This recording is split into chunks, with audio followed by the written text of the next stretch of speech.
Give me steam. Give me steam. Hello, everyone. Welcome to Golden VCR Broadcast 65. 65, as we all know, is the ASCII character code for the capital letter A. We're getting up there. Well, thank you. It looks like we got a hype train. Thank you to Zelda Master for the 6-month resub. Thank you to Green Day Rock for gifting a Tier 1 sub to Padawan Becca. Good morning. Good morning, all. We're all very proud of Padawan Becca for becoming a nurse. And at her request, we're going to be watching this stream, Conquering Stress in Changing Times, a stress management guide for nurses. Brought to you by Dr. Brenda Lynn. First,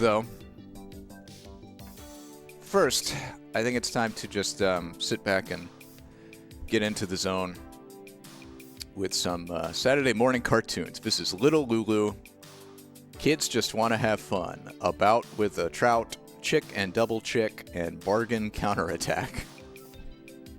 My lower body is doing pretty good. I feel some tightness, like some muscle, the good kind. What do you call it? It's just a muscle ache? I don't know. I feel the good, like the stretch, the burn, in my left calf in particular, and in my groin. So, oh, yeah, these are so cheap. Little Lulu. Let me pull this up. Of course, there's nothing really to it. It's just a low-budget repackaging of old cartoons by Unicorn Video 1994. Little Lulu, let's check it out. Whoop.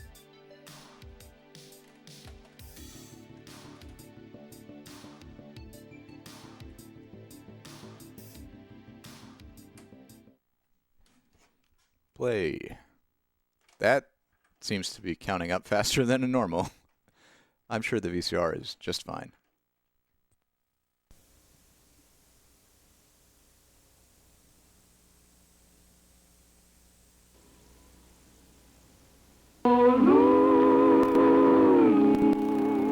Little Lulu by Marge. Little Lulu, with freckles on your chin, always in and out of trouble, but mostly always in. Using Daddy's necktie for the tail of your kite, using Mommy's lipstick for the letters you write. So the clock says 7:30, it's really after 10. Looks like Lulu's been repairing it again. Though you're wild as any Zulu and you're just as hard to take. Oh. Wild as any Zulu. They just needed a rhyme with Lulu. Can you blame me?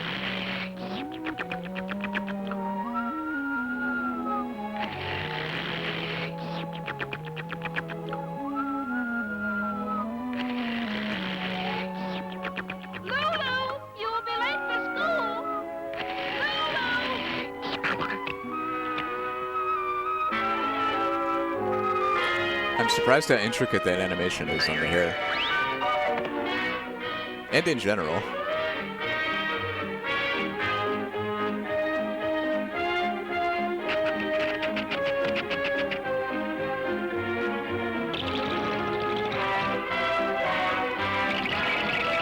Has anyone ever seen a Little Lulu cartoon? I do not.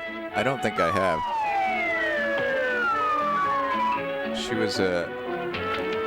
Was she a comic book character? It mentioned the Saturday Evening Post.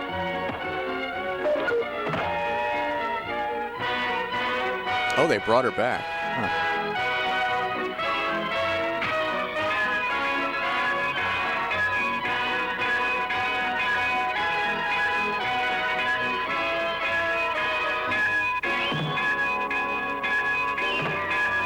Well, this audio is a little crispy.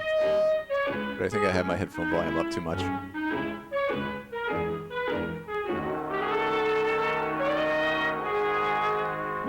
Is she smoking a cigarette? Why, Lulu, you're playing hooky.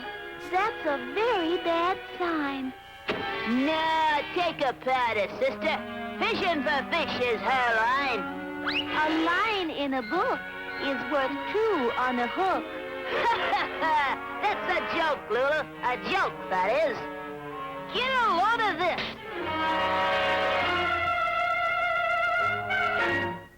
Don't be tempted, Lulu. Ah, phooey. If you don't go back to school, you may grow up to be a mule.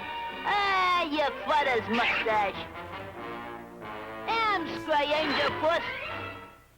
Okay, Lulu. Amstray Angel Puss. It's a pretty good rape message.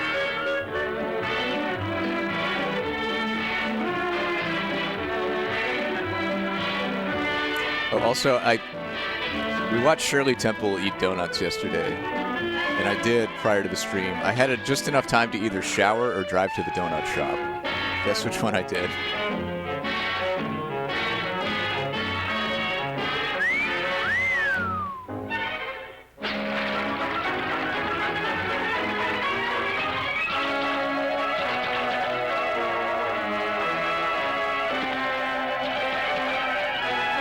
I told you I cut back on caffeine. Most mornings now I only drink one cup of tea, which has way less caffeine than sugar or than coffee. Would you like to swing on a star? So now when I can get a cup of coffee like from a donut shop, it's a special occasion. Or would you rather be a mule? A mule is an animal with long, funny ears. He kicks up at anything he hears. Oh, I know this song. His back is broadly, but his brain is weak. He's just plain stupid with the stubborn streak. And by the Jeez, way, poor mule. if you hate to go to school, You may grow up to be a mule. or would you like to swing on a star? Carry moonbeams home in a jar. They're doing like the And be better. Late Night with Conan O'Brien thing from the... That's really well animated, though. Be a pig. A pig is an animal with dirt on his face. His shoes You know, like in the are 90s on Conan, where he had the screen come down and it was just like a portrait of Bill Clinton and someone had just moved, the lips moved. He's fat and lazy and extremely rude, but if you don't care a feather or a fig, you may grow up to be a pig. Or would you like to swing on a star? Carry moonbeams home in a jar and be better off than you are. Or would you rather be a fish? A fish won't do anything but swim in a brook. He can't write his name or read a book. To fool all the people is his only thought. And though he's slippery, he still gets caught. Would you rather be a fish? If so, then we should watch the movie with You may grow up to be a fish. Mr. Furley. Barney Fife. In the loo. Every day you meet quite It's coming to me. So Yeah, you Mr. see, Limpet. It's all up to you. Don Knotts? Can be better Don than Knotts, right? The movie with Don Knotts where he wants to be a fish. And so he turns into a fish, a cartoon fish, and helps the U.S. Navy sink Nazi submarines during World War II. I've never seen that movie in its entirety.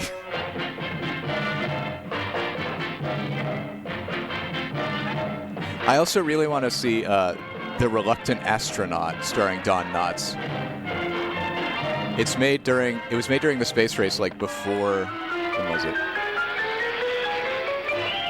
I've never watched it. It's like supposed to be really bad and corny, but historically it seems like a brilliant artifact.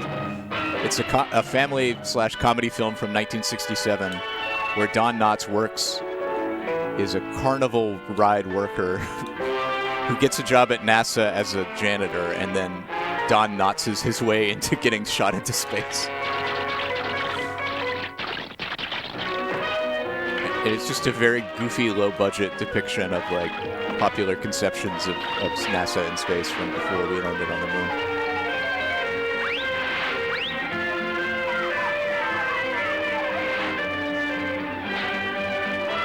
Oh, is he from West Virginia?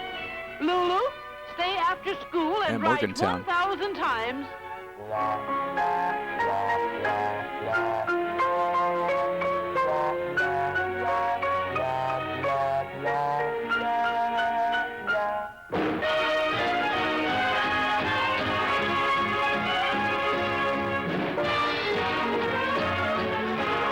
Leslie Nielsen's in it too. Wow.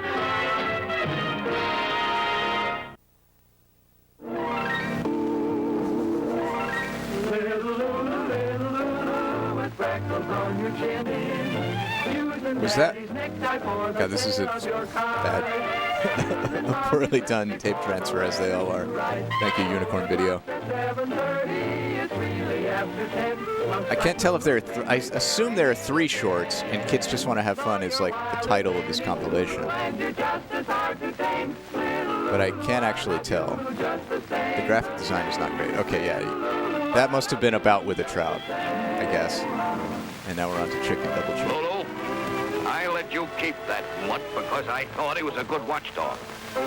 Now, when these eggs hatch, if a single one of the chicks is stolen, out he goes. You understand?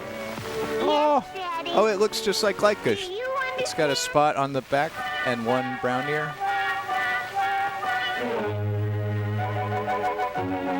Now watch. If anyone opens the drawer, Aw, burglar alarm rings. that's a Leica pattern dog. Do you understand?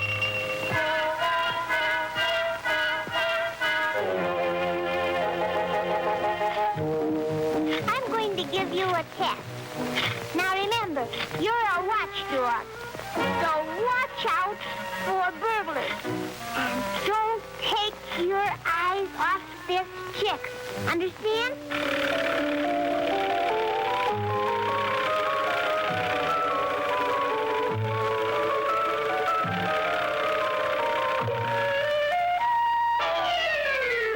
Hello, watchdog. Go tell your mistress Lulu that I want to see her. Make up snappy.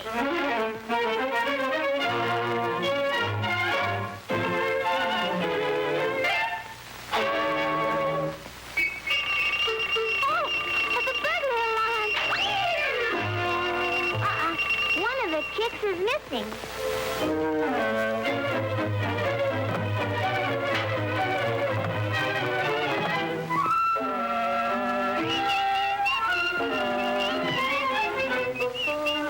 Oh, there he is. Did somebody steal you? Was it that mean old bulldog next door? Benny. It's always Benny.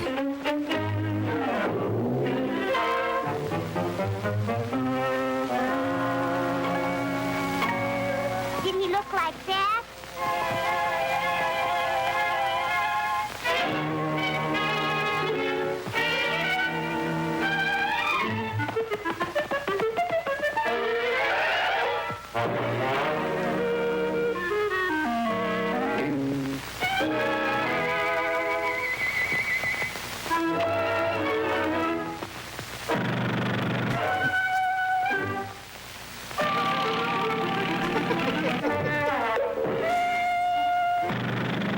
This is some good cartoon physical comedy.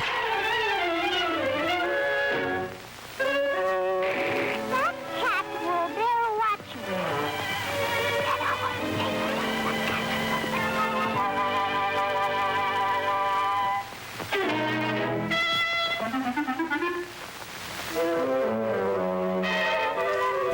This is great. This is exactly what I want from like Saturday morning cartoons. Just a fun, simple premise with a lot of gags.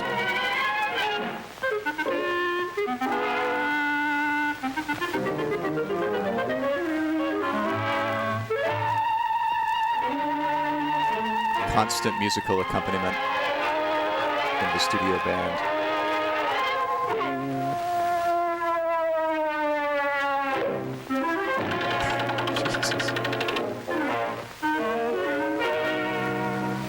It's so, I mean, it's not fun to be sick, but it's so fun to like, I don't know, I feel like it, when you're in that delirious state of mind, your consciousness is affected and you can, I'll put you back. like when I was sick one time, I remember, and I watched old episodes of Dragnet from the 50s. Like, I was really, Where's that chick? I guess this was like in my early 20s. There was a period in my life where whenever I got a cold or something, and I happened to get particularly sick a few times, I would just sit in bed and watch like all day. I lived by myself, and I didn't really have the strength to cook, so I would eat those yogurt-covered raisins you can get from the grocery store, and just watch like Twilight Zone and Dragnet episodes from the 50s, and then I would just have the craziest dreams about like being in LA in the 50s with criminals afoot and being in surreal Twilight Zone situations. It was great. I still love both those shows.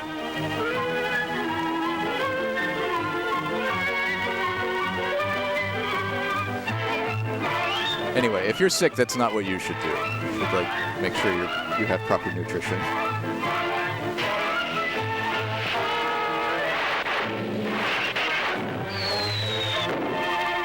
Ah, looks like Team Cat is blasting off again.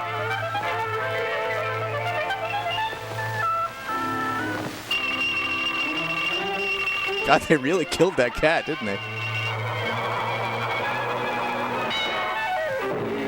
Daddy! See? I told you he'd be a good watchdog.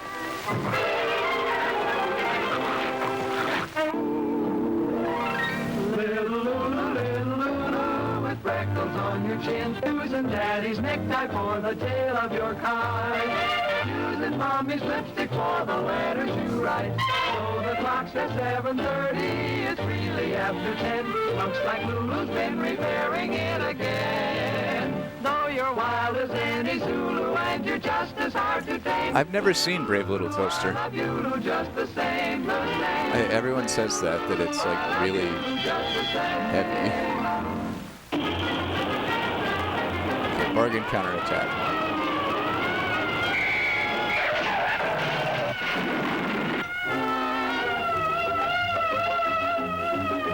I also don't think I've seen the Big Iron Man.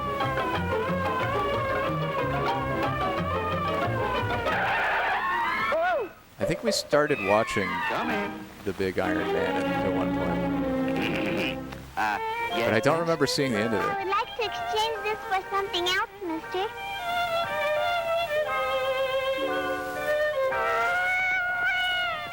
Very well, miss.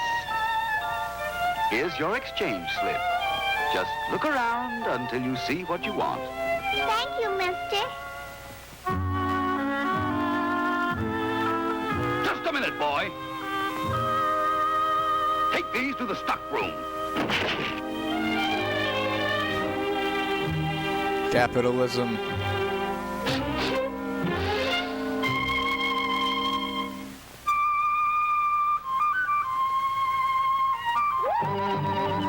Oh.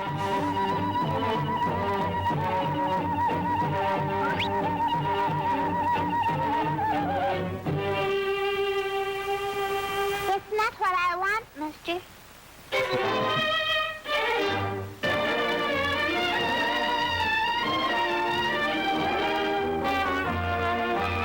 Ah, little Lulu being such a hellion.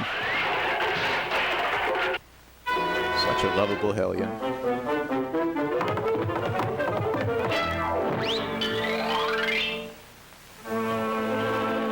It's not what I want, mister.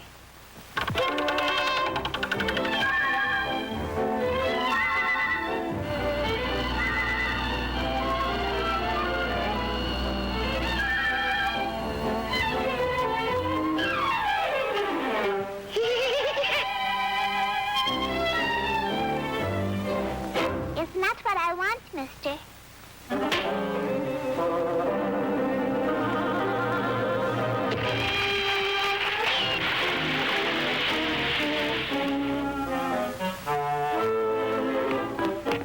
Now, you come with me, and I'll see that you find what you want.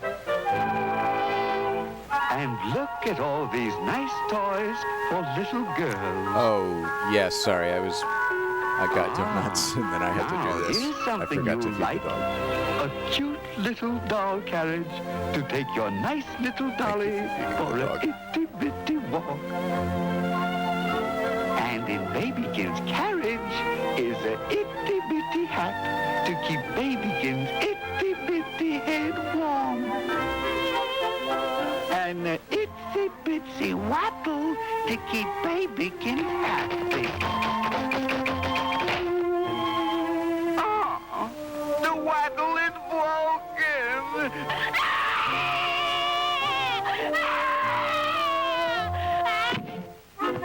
Bubbles.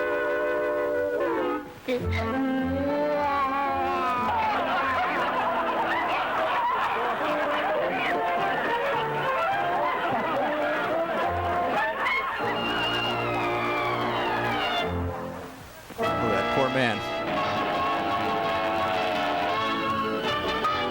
Whiskers.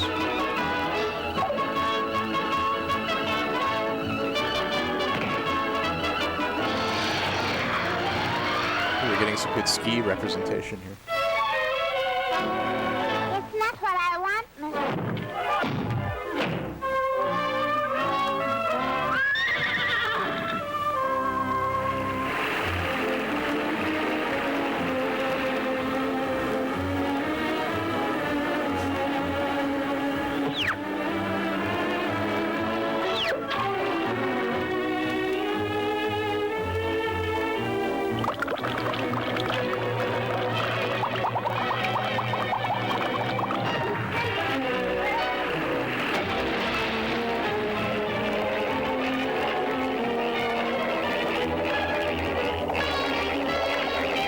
Oh, now get out and stay out.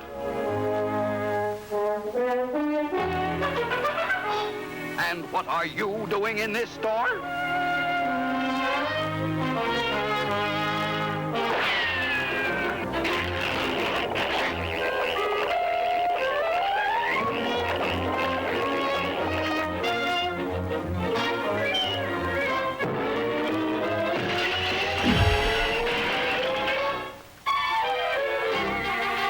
Oh God. Oh God. Oh God. Why did it remove his cranium? Ah. Whew.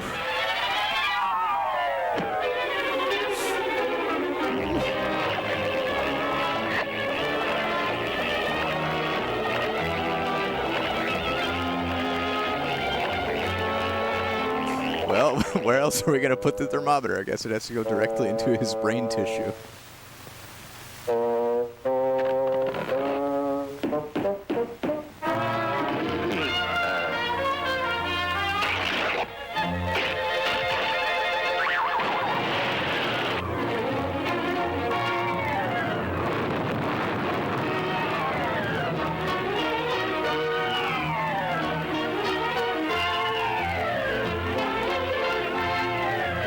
Man, they had to re-letter that sign for every single frame of that animation. I haven't caused you any trouble, mister.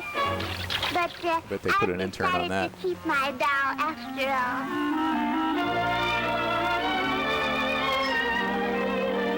all. This is Little Lulu. It's our Saturday morning cartoons for today.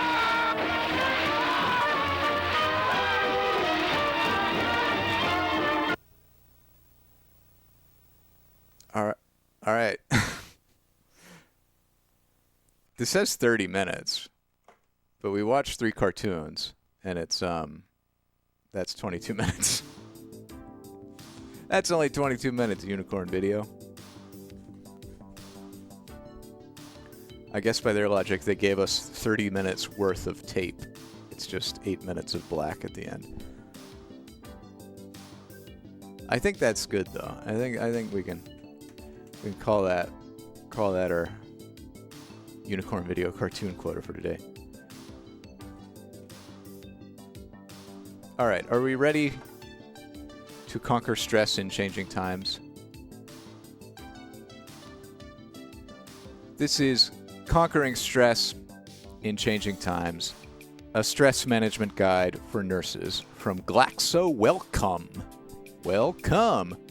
Conquering Stress in Changing Times, a stress management guide for nurses. This is Stress Management 2. The only way To make sense out of change is to plunge into it, move with it, and join the dance, says Alan Watts. Hello. Oh, those are some very good epaulets. You look I like your color scheme. It's very bold. You got those complementary secondary colors going on. Nice, nice. Very nice. Oh, my head was blocking you, I think. Do you want to be seen?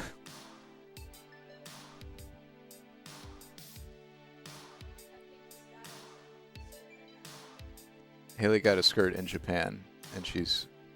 I got a skirt in Japan. I'm not normally a full-length skirt kind of person, but I'm trying to make it work for me. I'm trying to figure it out. So I added a slit up it so that it had a little bit more movement, because otherwise I was giving off... the other day I had like a white shirt on, and I was giving off like sexy Juliet Gordon-Rowe, the founder of Girl Scouts. Gordon Lowe. Gordon Lowe, sorry. Yeah, she looked great, but...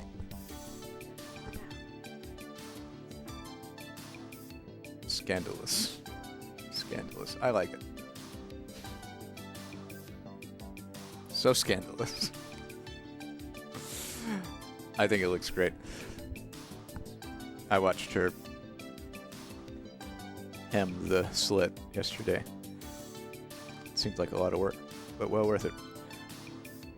Nothing is good or bad, but thinking makes it so. William Shakespeare. The Buddha says, "We are what we think. All that we are arises with our thoughts. With our thoughts, we make the world." These are strange quotes to have on this nursing tape.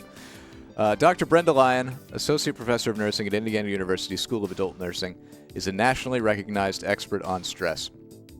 As a nurse herself, she understands some of the unique stressors, don't know why that's in quotes, those in the profession face. Some of those challenges are inherent in the healthcare profession: life and death decisions, healthcare team interactions, death and dying. But today's healthcare environment offers its own set of challenges, and a growing number of nurses find these new challenges stressful. Good thing there have been no additional new challenges emerging since 1996. Managed care, advanced medical technologies, staff re-engineering, outpatient care. How can nurses deal with this onslaught of new stressors? Conquering Stress in Changing Times offers real-life answers for nurses struggling with stress in this new healthcare environment. Dr. Lyon walks nurses through a number of coping mechanisms and shows them how they can conquer the stress many have accepted as a part of life. We'll hear from nurses in the trenches as they share with us how these techniques have helped them cope with stress in changing times. Yeah, get them a pizza party. Get them like, what about like better pay?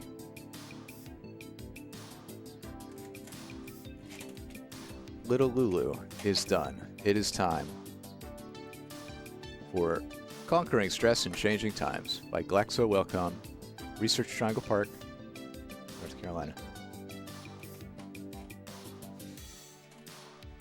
Hopefully, Becca, there's something genuinely useful in this tape. But if not, we're here for you.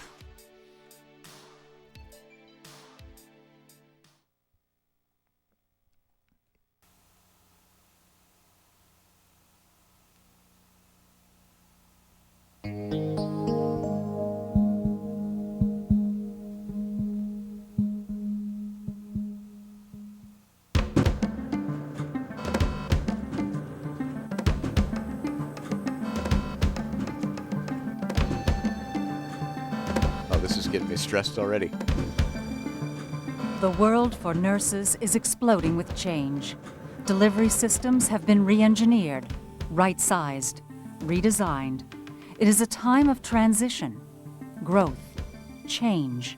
And for many, change automatically creates stress.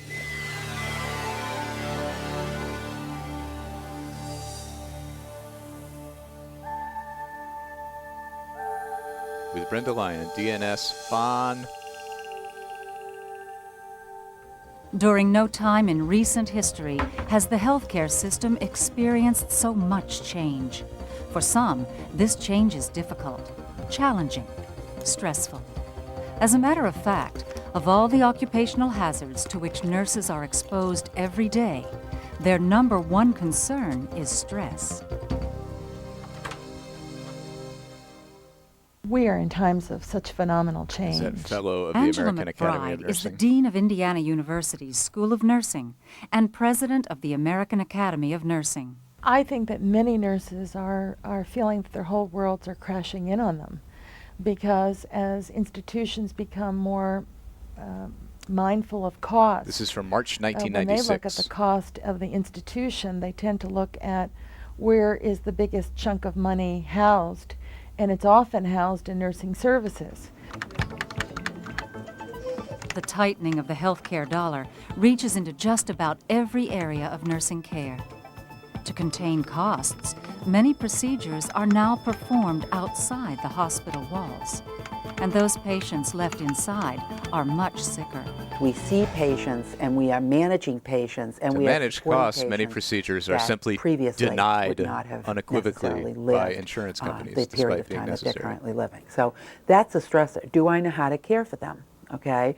Do I know how to manage the technology for them? Will I make a mistake? How many times have you done it now? Nurses and other health professionals also feel pressure to do more with less time, fewer procedures, less contact. Ooh, good. That was a good one. That was real good. I think the nurses feel like they're not doing a good job because of hurry up, we don't have time to do it, and without having some alternative programs in the continuum to do your job right, I think Happy they feel very Pizzarella. dissatisfied as a nurse. These times are very difficult, Sentient pizza. and they're very challenging. But we do not have to be victims of the change. Dr. Brenda very Lyon good is an handwriting. associate professor of nursing at Indiana University and a nationally recognized expert on stress. As a nurse herself, she understands the unique stressors nurses face. In the work world today, stress is a common occupational hazard.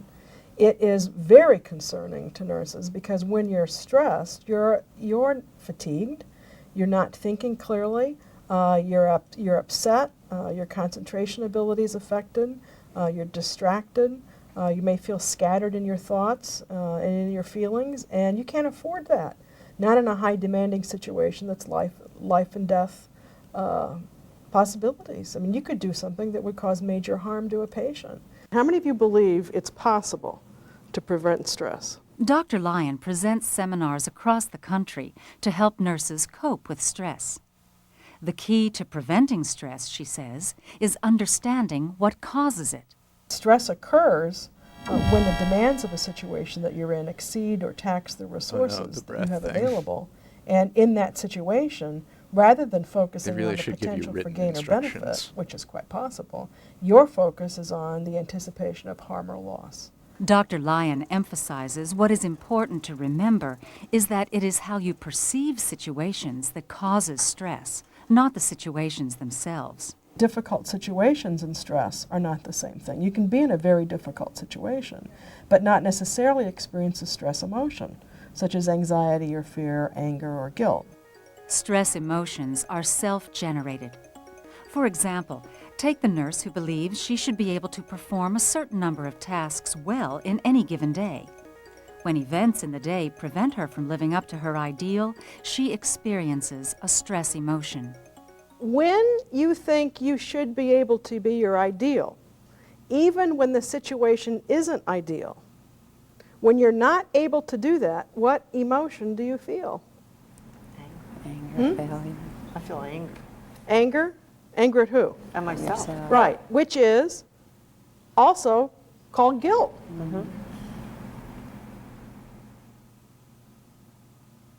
Because not measuring up with how you desire to be or think you should be, that thought causes guilt. Feelings are caused by thoughts. Thoughts cause our feelings. Yeah, I don't necessarily And agree with different this thoughts bent. cause different emotions. I think it's true that you can be in Thoughts stressful, can also stress-inducing influence situations. how you feel physically. And, Your thoughts are very, very be able to powerful. cope with them. better When or those worse thoughts based turn on to the negative, your mental we can state and begin how to you experience perceive stress. things, how you deal with things. Some emotional signals of stress include anxiety, But like you guilt, feel guilt sometimes, and that's okay. frustration, You should just and chronic anger. It's better to accept that you feel Behavioral the guilt signals include crying, than to confusion, just inability to be make a like, decision, oh no, I did the wrong. and I had the wrong irritability. thoughts, and now I feel guilty. And physical signs of stress I should have done something can be different. dizziness, digestive disturbances, and fatigue. What does it feel like when you experience it? What does it feel like? Each one of these nurses came here to understand how to manage stress in their lives. They will learn stress resilience skills, such as building a sense of personal control and commitment, a sense of optimism, and confidence. They'll learn about seeing change stress can as just straight up adventure, kill you. use humor to cope with difficult situations, and build social support as a resource. We'll focus on 5 nurses from very different settings to learn more about coping with stress in changing times. Deep breath and push again, Luann. Yeah, I feel like the best thing, perhaps, in lieu of this tape would be like just regular ass therapy. Happy place. 7, 6, 5. You go in, you rock the baby. 4, 3.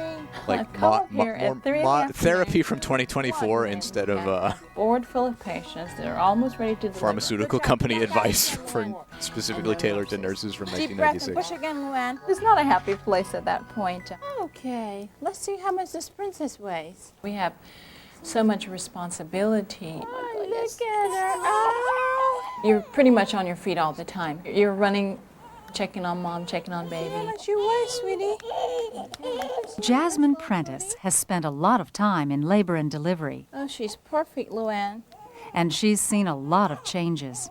Our hospital stays are being cut by insurance companies to 24 hours or sometimes even less. And you have a new mom that is just in awe of her baby, and you have a long list of instructions that you have to go over with her. This is what you need to do if your baby spits up, da-da-da. Turn your baby on your side, da-da. Don't do this, don't do that, do this, do that. Okay. And she's not taking in any So of yeah, that. in 2000, this video is produced by Like many nurses GlaxoWellcome, today, Jasmine feels challenged by her shrinking which resources. merged with SmithKline and it doesn't Beecham feel good. in 2000 Recently, to I've form been getting angry. GlaxoSmithKline or GSK. Recently, I've been getting really angry because it's been repetitive. You know, one of the things that have been challenged is I'd come on shift, I'm in charge, and I have no staff. And I have a board full of patients. And recently, I've really gotten, I think, getting more angry. Take a deep cleansing breath. Blow it out. Oh, if only there was something we could do to address these One systemic way Jasmine problems. has learned to cope with this stressor is to focus on the Good job. positive. You are doing such a great job. This strategy is called positive situational focusing. It gives her a sense of optimism.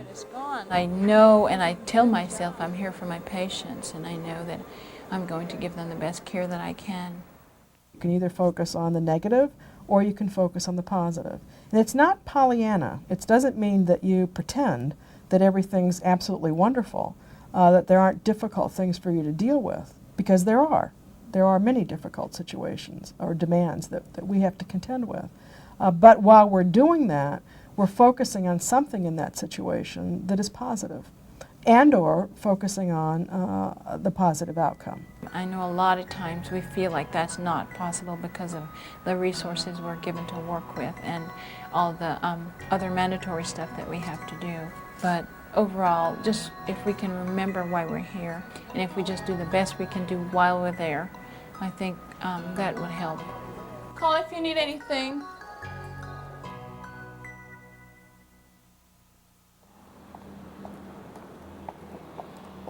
When I come in the morning, I check with all my areas, make sure that the staffing is okay for the day. Good morning. I check with my supervisors and make sure there are no pressing issues that are going on that have to be taken care of. It is not an Earthbound reference. Gabrielle but Kogard Pollyanna works is as a like nursing supervisor for a large managed care plan. How are you today? Pollyanna is Pollyanna is Started someone looking who's at the like staffing very numbers. We've got a new phone overtly switch that's being installed. happy despite in the reasons thick that they of shouldn't be change. happy. I think the stress of that It on originates apparently nurses from the as we look 1913 at novel. shorter lengths of stay for patients.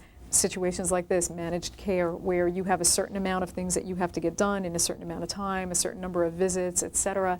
That's very frustrating, I think, for nurses, and certainly adds stress to them because they're still debating in their own minds about, well, I know that's what we're told we have to do, but I think the patient would do better with this, or I think if I spend more time, I'm going to be able to take care of the patient this way, but yet they know that there are certain regulations or things within this organization and outside that prohibit that. Sunny. Much of Gabrielle's stress comes from feeling out of control, overwhelmed by the rapid changes she's asked to manage. In fact, last night I was lying in bed thinking about all the things that were on my desk that I couldn't find and didn't remember where they were. I just feel very out of control, and that gets me upset.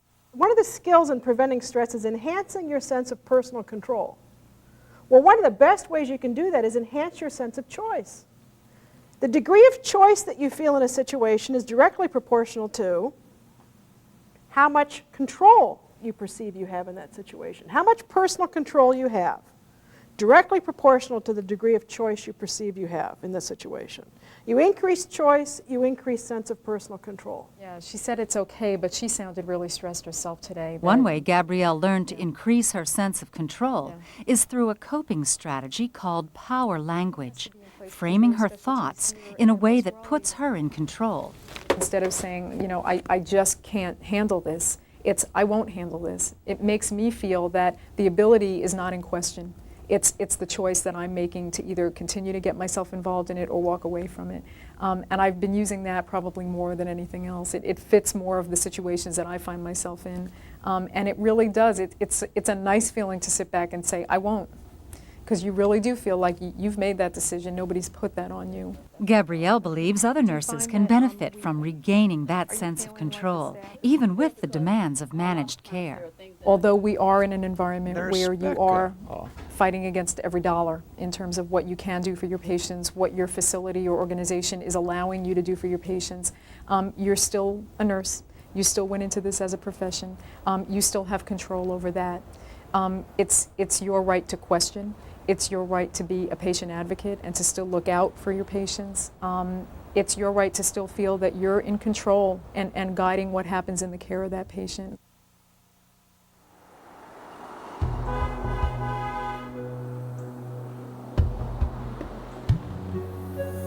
Nursing is stressful.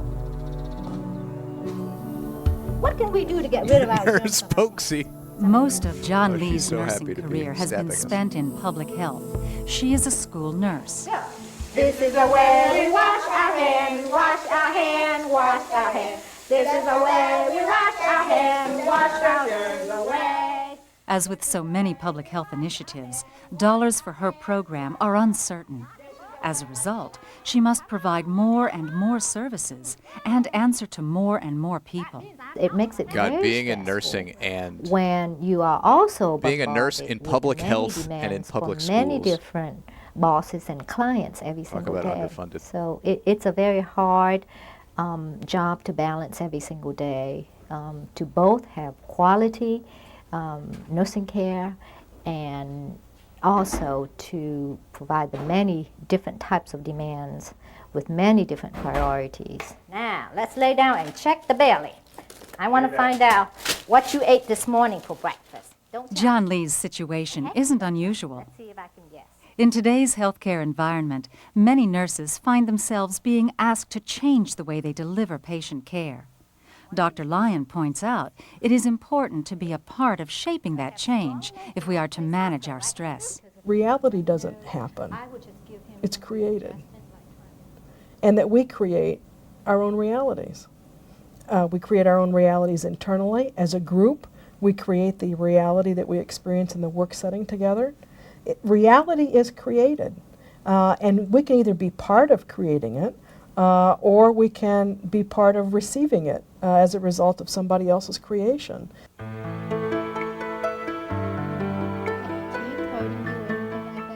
Taking an active role in creating her new reality as a public health nurse energizes John Lee. It gives her a sense of adventure, and she says it gives her back a sense of control. If each one of us could get in the frame of mind that we can control what is happening to us by participating in the changing process, not to wait to see what the change is going to do to us. So I feel that as a nurse, if each one of us could get in the frame of mind that we are truly have a choice to be an agent of change and feel that energy in us, then I think we can improve the healthcare system. We're going to go see a man by the name of Leo. He too came into the hospice program, gosh, probably about a year ago. Susan Redding spends much of her day traveling. Does your mouth stay dry? She provides nursing care to terminally ill patients in their homes.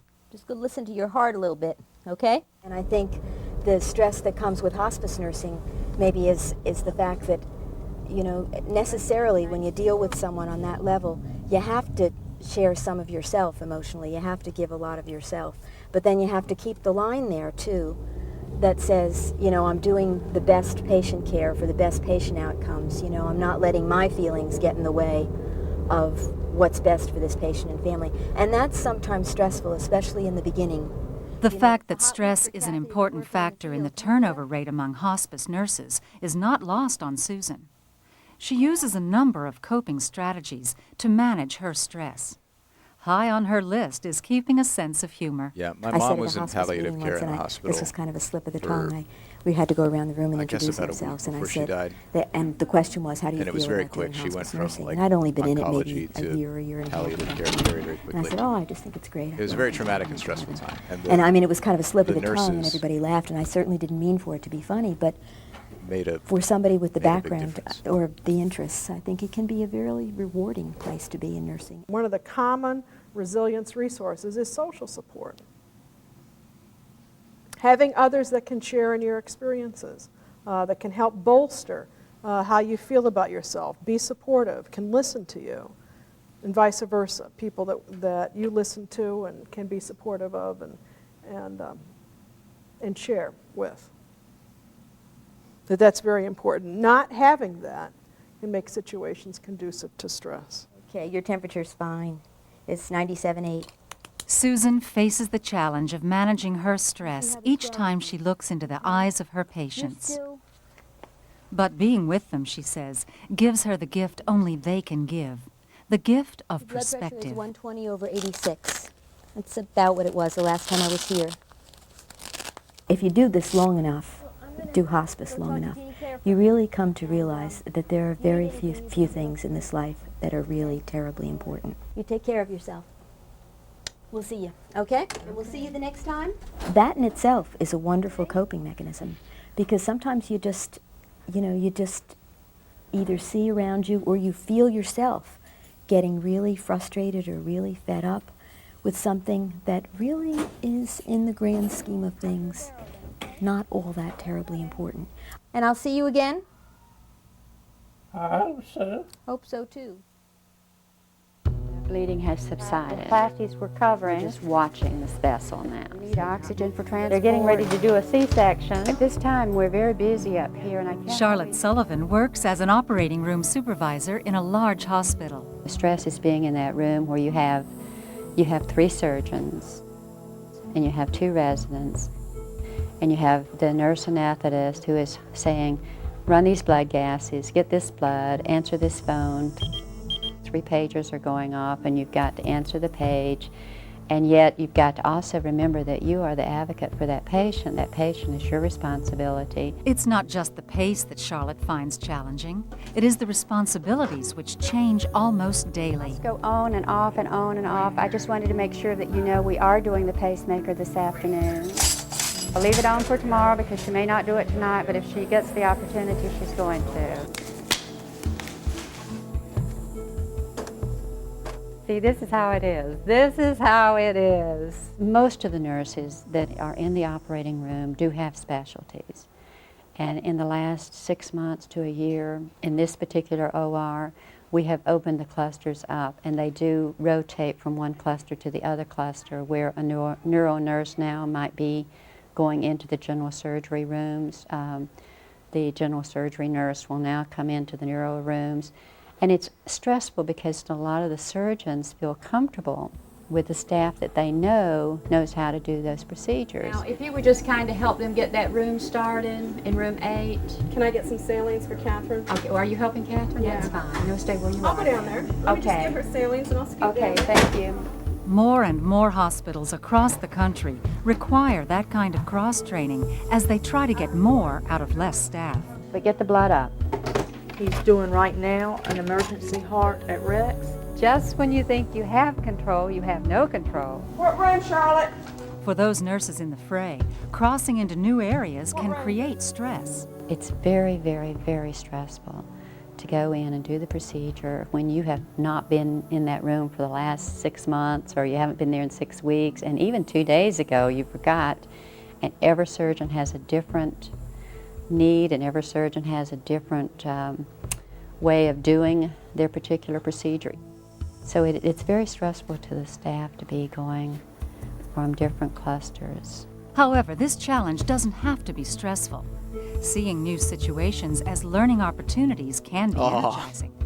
It is a strategy Peppy Pie, known I as love him. Thank you, possibility Reed. Thinking. Sorry, I really needed that. In situations that are uncertain, it opens up possibilities that were not possible Peppy Pie. before.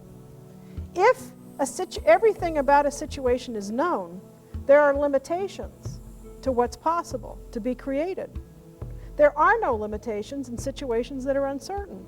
And we couldn't be experiencing a whole lot more uncertainty than what we're experiencing right now.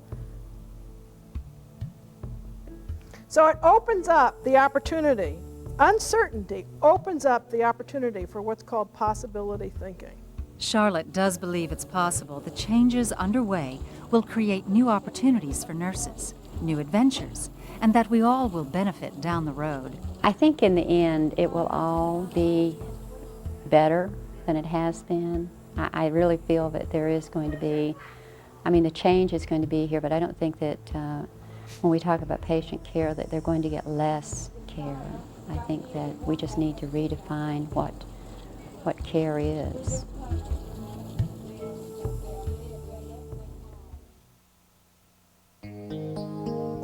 The healthcare system is being redefined, reshaped. It is important to embrace the change and realize that with the change comes opportunities. We really are opening the doors wider for nursing than we ever did before because the competencies and skills of a nurse are so generalizable. What people need when they're into outpatient settings and they're into home care settings and they're into employee situations like in occupational health is counseling and information and guidance and support, I really love her mentoring, voice. coaching, advocacy. They need information The so that they tone can and the make lisp good and the decisions. accent are just Nurses very are just a soothing to me. repository of those types of things. The amount of opportunities within the community, within industry, Pizza party. military, academia, research are really very enormous. School? You are a brave boy, Andrew. You are very good. We are all entering into an exciting and transforming time in the healthcare professions. That transformation, although difficult, can be energizing and fulfilling as you help shape the patient care of tomorrow.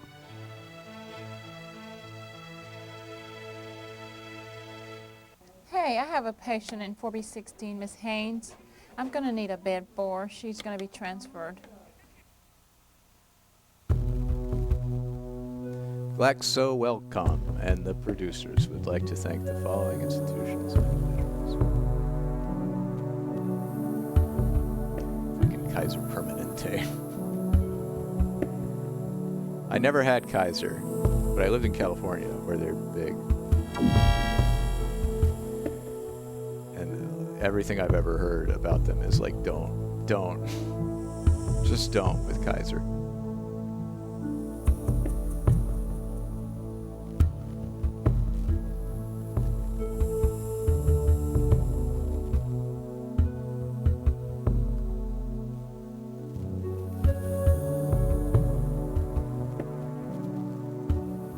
Man, if only we had a pizza tape that we could watch next.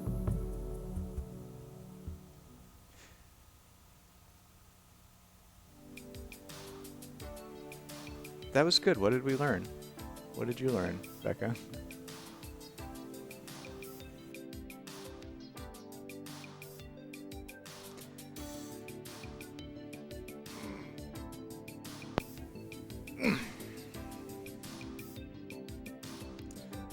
Yeah, nurses are great. Nursing is a very noble profession.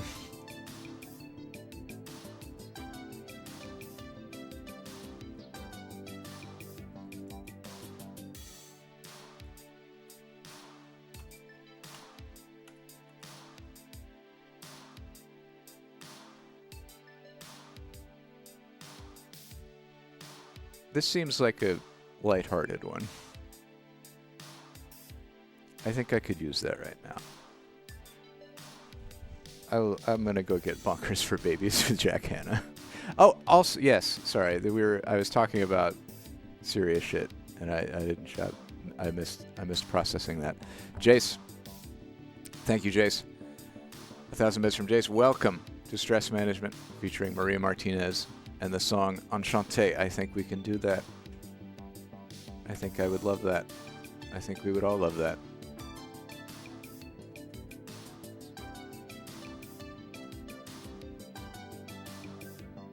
Here we go. Enchanté. Thank you, Jace.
Oh, that's very sweet.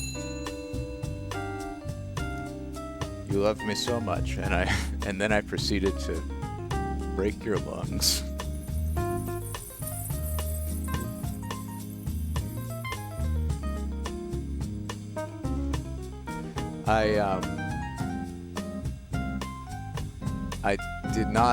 I couldn't find Zoo Life with Jack Hanna on the shelves, but I could find it if I looked harder, but I found Marty Stouffer's Wild America Wacky Babies.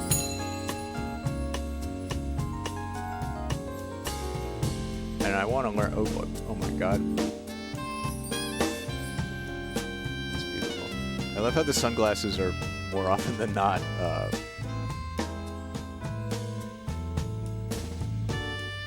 the pixel hater shades. Yeah.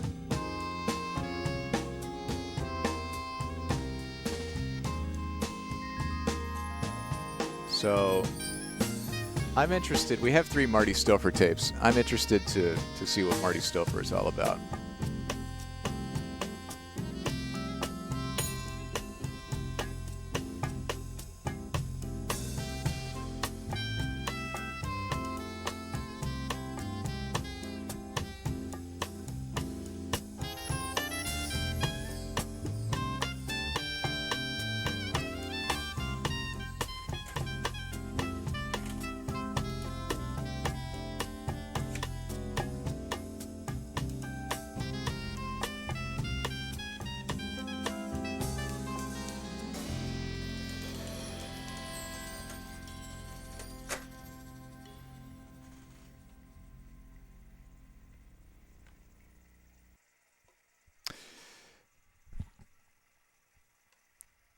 Thank you very much, Jace. Wacky babies. What's going on here? A baby moose dancing the tango? A grizzly cub performing water ballet? A trio of nutty parrots singing barbershop harmony? You've never seen funnier footage. But who are all these kooky kids? They're Mother Nature's weird and wacky wild babies. You'll giggle as you watch them tumble, slip, and slide. Then you'll laugh out loud when you hear these little pranksters talk and tell jokes. This exclusive home video offering represents the life work of America's premier nationalist as Marty Stouffer presents these hilariously humorous, wacky babies. Marty Stouffer's Wild America explores the animal behavior that has always fascinated people. This series is fresh, vivid, and often astonishing. It is the first of its kind to deal exclusively with American wildlife. Marty Stouffer has spent 25 years capturing America's rich national heritage of wildlife and her magnificent wilderness on film. It also says we can watch Marty Stouffer's Wild America, The Man Who Loved Bears. All right, I had to rewind this one because it was unkind, and hopefully it won't be broken now. Wild America, Wacky Babies. Sorry for Jack Hanna fans. We will watch Jack Hanna eventually. Marty Stouffer also seems like he'd be less VOD danger than Jack Hanna. But you never know.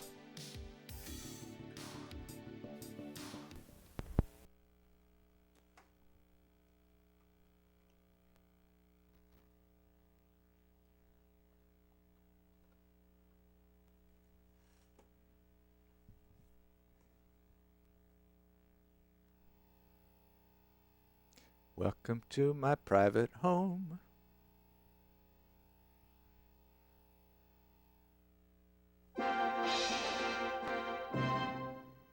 Hello, left ear. Hello, new intro. Nintendo brush.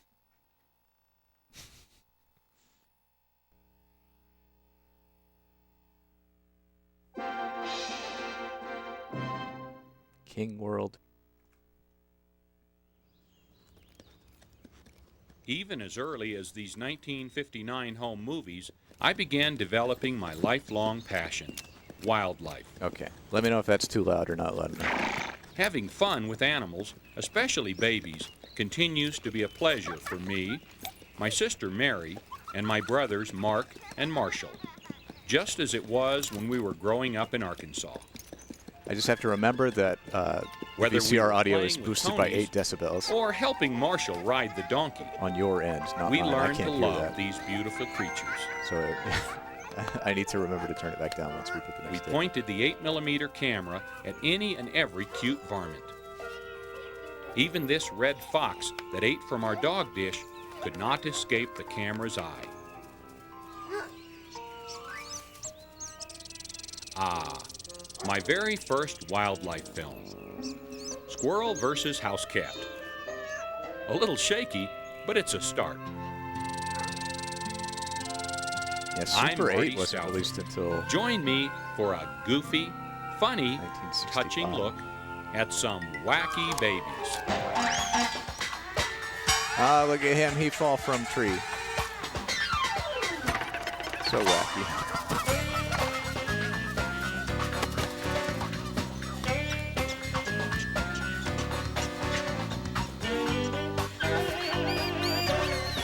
Oh no, that poor little fox. How are they getting booped?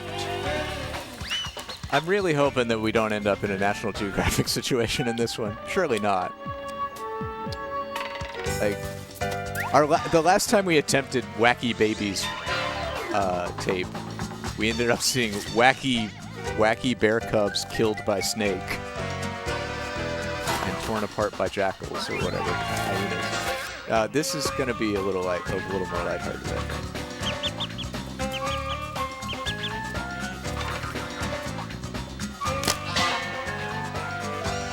Oh yeah, they were buying it. Decades after our pony rides and youthful exuberant play, Mark, Marshall, and I head out on a beautiful morning in Montana to get a first-hand look at this spring's crop of wild babies. Crop of babies coming in.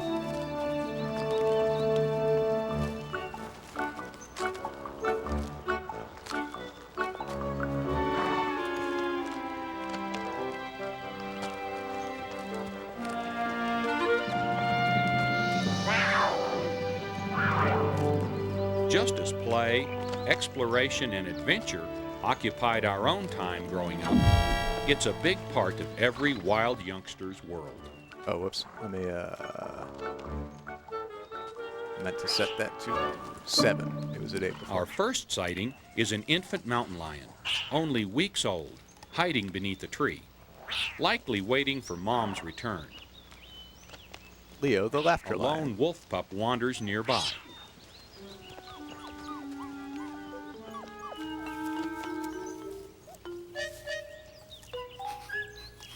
These babies are curious about one another. They don't yet know they're supposed to be adversaries. Hey, where are your spots? I don't have spots. My mama told me all mountain lions have spots. Well, there you go. I'm not a mountain lion. I'm a wolf. A wolf? Watch this. Let's see, I got claws, so God, I can what? dig in. Oh, no. And actually, what's a wolf? You know, a wolf. Well, we howl at the moon. That's you that scares me so much at night. Watch what I can do. See, mountain lions can climb logs. It's been a while since we've had dubbed footage of animals. Yeah, I could do that if I wanted to. Well, come on. I choose not to. But besides howling at the moon, we hunt. In packs. Oh, like this? Watch. Ah! So you can climb on a log. This kid doesn't know anything. Must have been born in the late spring. Okay, so you don't want to go hunting for logs. How about scratching some trees? No. You just put your claws out and... Come on, kid, leave me alone, okay? Good morning, Bella. Hey, I I'm know. pretty Well, go sure chase some it's going to be Butterflies. I don't think so, kid. not violent. It's Marty Stouffer's Wild America, Wacky Babies. Hey, you better be careful up there. You don't have to worry about me. I'm a cougar. I'm a puma. We watched some little Lulu cartoons, which were pretty good, and we watched the nursing I stress got an tape. idea. Let's play hide and seek. I'll go hide. You stay here and count. Okay. Hey, I think I'm picking up your scent. It's almost as if you're right here. That's Are we because getting I a am full right, kid. feature-length Okay, now narrative? I go hide and you count to 300. With the lion cub and the wolf cub. Okay. 1, 2, 300.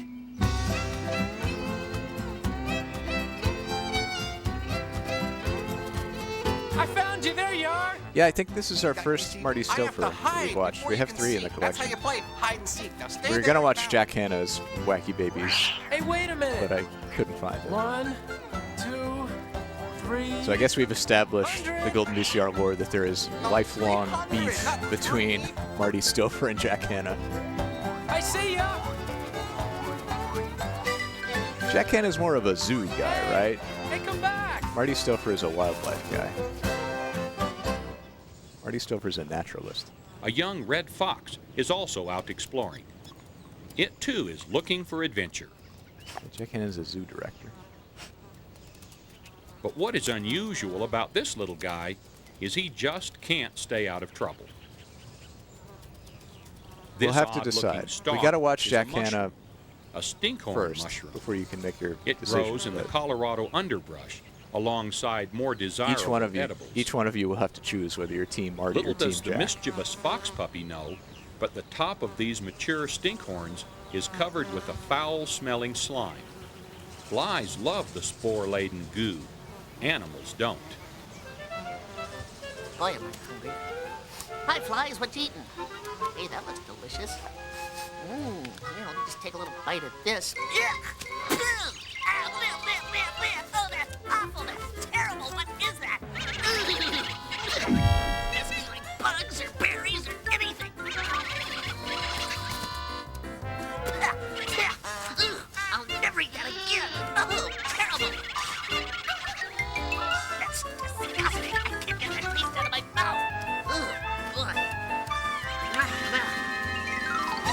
Finally, Stinky has his smeller back. But after a rest, count on seeing him again. Still hungry. It seems babies are always hungry. Oh, they're so fluffy. These downy feather balls think they're starving. They're just killing time until their next feeding. Mother Barn Owl arrives with the groceries. Oh, thanks, Ma. A big rat. Now I want you to share with your brothers and sisters. Benny. Oh, Benny. Very cute. I told you, one mouthful at a time. I love it. I love it. I love it. I love it. God. Good point about sharing, Ma. I can't watch. He has such bad table manners.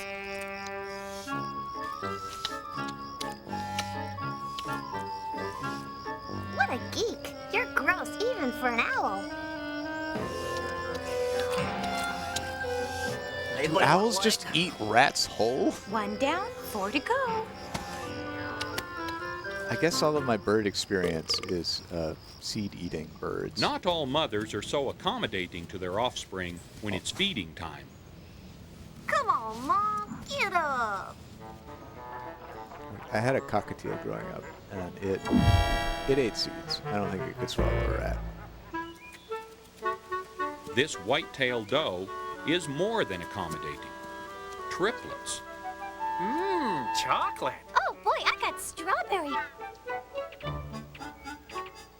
Gee, Ma, why do we always have to eat on the run? Come along, Mommy.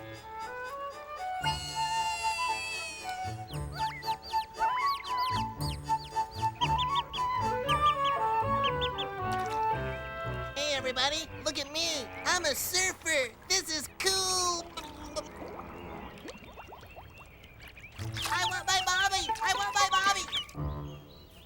Possum kits are famous hangers-on.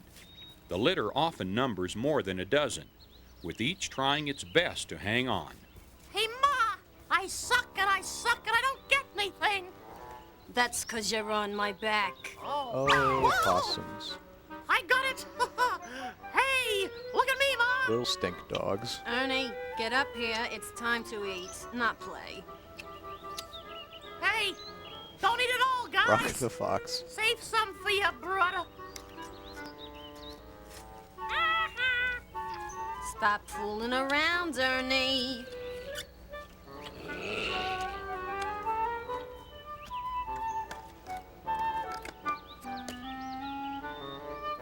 Hey, Ma, do you deliver?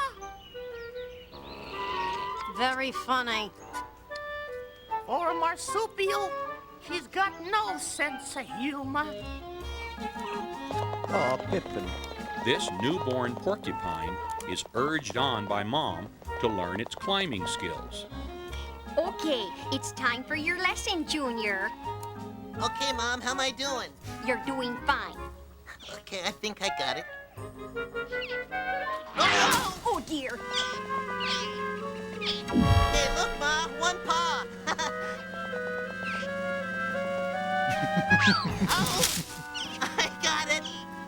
Don't worry about me, Mom. I'm That's a fine. great image. She needs curlers in her hair. Here, like, ah! Whoa! I'm fine. Obviously, young Mr. Porcupine doesn't know anything about hanging from a tree.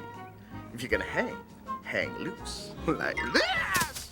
Oh, now you see, it's not about hanging at all. It's about climbing. Now watch a pro do. Clumsy mammals. Wow!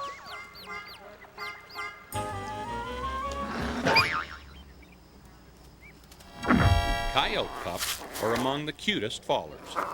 These little fur balls are waiting for their parents to return. Oh my God. They pass the time like lots of siblings, fighting. Oh, they're so adorable.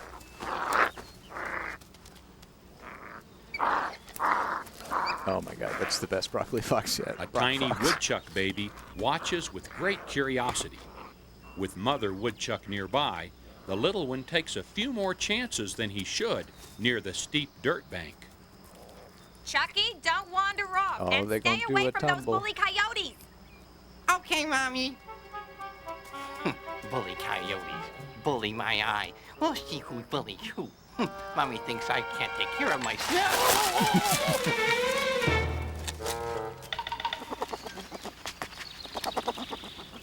While one pup is oblivious to the intruder, the other thinks this is much more interesting than fighting.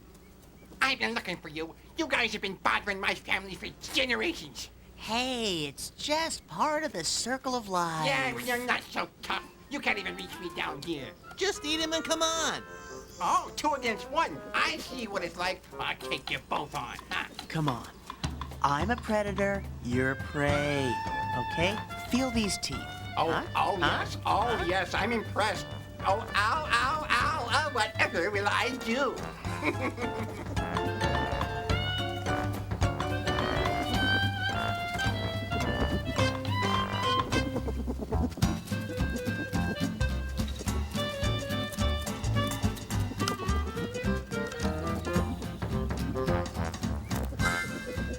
Look, a couple of years, and you're gonna be lunch. So, why don't you just run along and play? Don't you talk down to me, you stupid canine. I'll chew your legs off, you understand me? I'm just gonna walk away. Buddy, aw. Oh, sure, run away, you big scaredy cat. All the commotion finally attracts Mother Woodchuck's attention. Here comes the cavalry.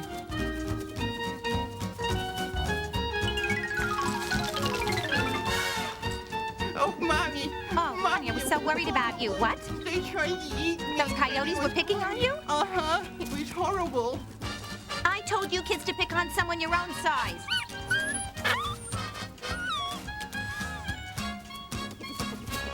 Mother and baby reunited, safe and sound. Come on, Chucky. Oh, I don't like this kindler, gentler stuff. Should have pounced on him. Pounced on him again.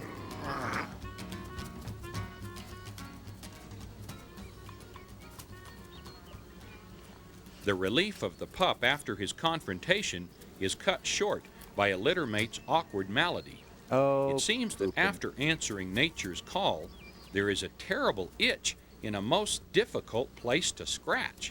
Worms will do that. And these poor little guys Oh, are no. likely to have them since they spend so much time near their den. Oh no, little butt scoots. Oh, I hate worms. I can't even reach them. Such a cute parasite. If only he could scratch a little faster. We sped up the footage on this cub with butthole worms.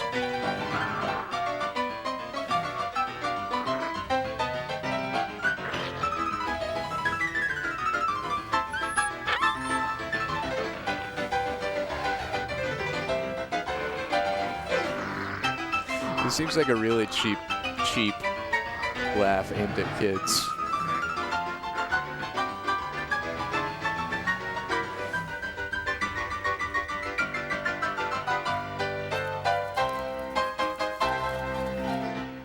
As an adult, I just think of my dog with butt worms, and I don't like that.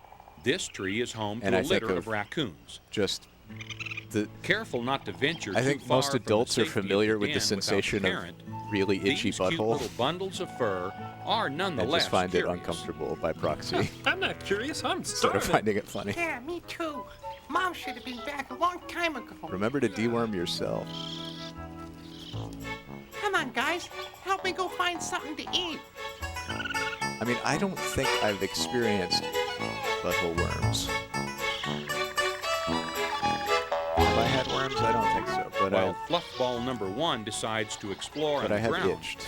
number 2 worries at home, while number 3 has higher Raccoons. aspirations. Hey, bring back something good. Yeah, there's gonna be plenty of fish down here. that's true.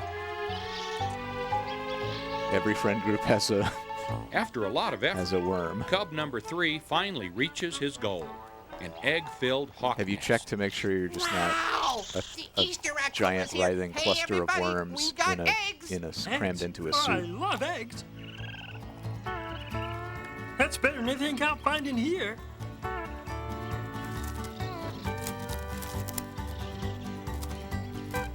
How do you like your eggs? How about sunny side up? Bombs away!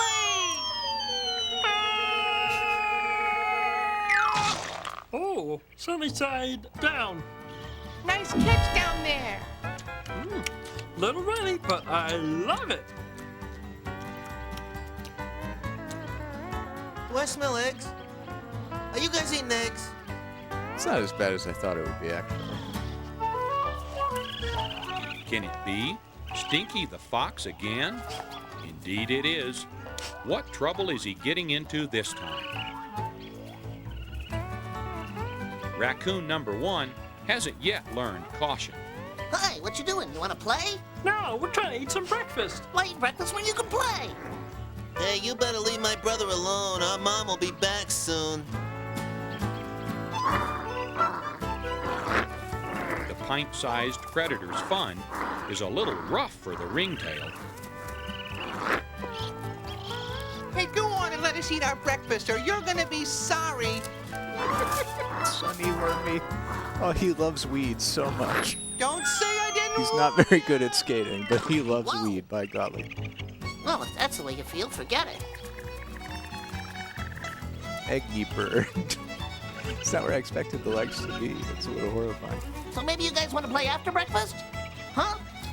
No? Now you know why I never leave the tree. The fox decides to search elsewhere for a playmate or a meal. Usually, baby animals do not have to learn life skills on their own. Parents teach.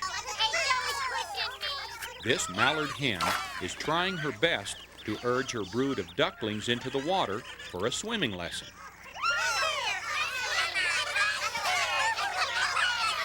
Hey, wait for me. I've got my bathing cap on. Ooh, will somebody please give me a leg up?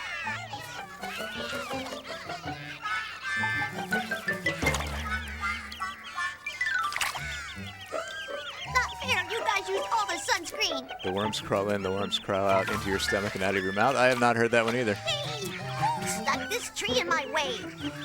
Seems like there's always one straggler. Here I come. A song about burial and human decomposition of unknown origin, popular during World War I. Oh. Home for these little striped skunks is close to Mama Skunk. Or when she's out foraging, they try to stay close to each other. Except for that one independent spirit. Oh no! Doesn't Stinky ever sleep?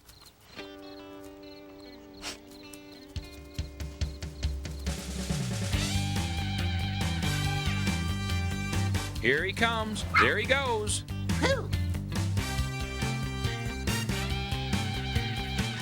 Hi, Skunk. What you doing? You want to play? No. Come on, I've been going all through the forest looking for somebody to play with. You want to, like, wrestle, maybe? Or go jump around or something? Come on. Listen, we gotta talk. Some of the other animals, they've been coming by and saying that you've been a little pushy. You know, you need to lay back a little bit. What do you mean? Well, Respect boundaries, or you get sprayed with anal gland juice. Could you stop? Wait. Please, would you stop going around in a circle? You're making me so dizzy. I can sniff or we can bite. Ease off. You're coming on too strong. What is all this commotion? Got skunks. Skunks look so dopey when they're running. Uh-oh. What is the fox doing here? They also can get rabies, right? All is well in Skunkland again. Except Big Mama is still perturbed about the intrusion. I turn my back for 5 seconds and you children are playing with strange animals. All right, roll call. Putrid, okay, you're here. Aroma? Here I am, Mommy. Stay by your brother. Oh, dear. Busty, where are you? Get over here. Hey, congrats on winning Stay over here by the Willie. winning your Come own here. bingo district. Hey, hey. Always getting into trouble. It's you, isn't it? Oh, crap. I cleared the tape by accident. You children are just creating havoc. I can fix that. Down, Mother. I Gosh. just have to SSH into the database. Fenton, get here. Come here. I mean What it. I meant to do was give you Come extra along. points for winning bingo. You do run the bingo after all, which is a valuable community Odorous? service. Is that you? Yes, it's you. Come here. You stand over here. All right. I guess that's all of us. Oh, wait. Rosemary. You come here. Oh, that's not Rosemary. It's Rosemary. Poor Mom. What a litter to care for. And there is still one left. Yep, there's always one straggler. Come here, dear. There are times when Mom's not around to help and encourage. This great horned owl fledgling is making its first attempt at flight. Gee, I wish Mom was here to help and encourage. 1, 2, 3, 4, 5. Okay, and oh, I need a battery. I'm not getting any lift here.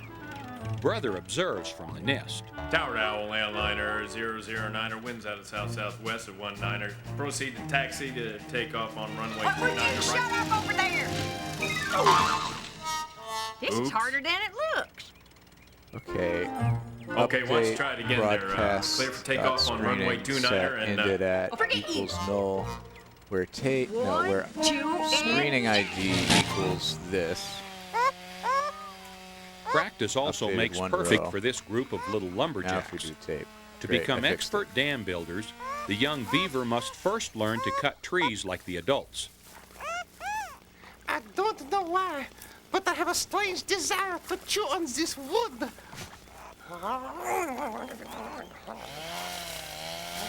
Sometimes their practice is much less than perfect. Timber! Zoinks! That was very close to my head. Oh, so sorry. Uh-oh, a more ambitious little beaver and a bigger tree.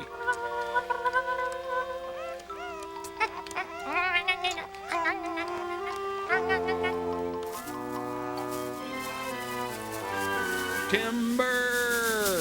Oh! It feels good, no? No! I now have a strange desire to build a dam. What is a dam?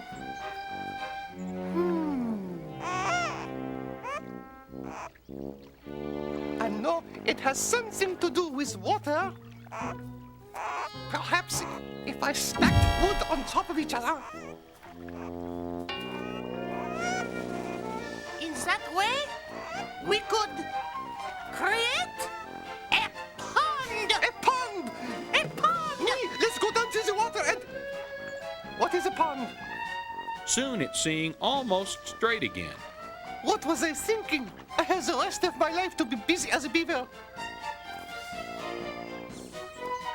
Maybe if we stack the wood in the water. Good idea, no? No! It's instinct. Oh, this water is so refreshing. I just want to lie and relax here in Okay, the it's pond. why is the smoke coming out of the baguette? Is And why is there not a tree? Until I began observing animals, I did not realize that some youngsters were so good at dancing.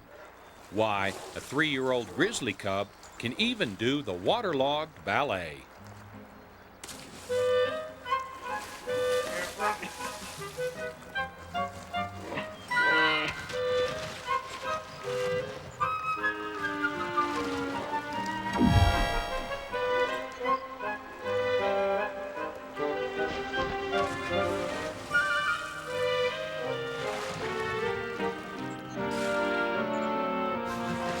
Having a real hard time with this.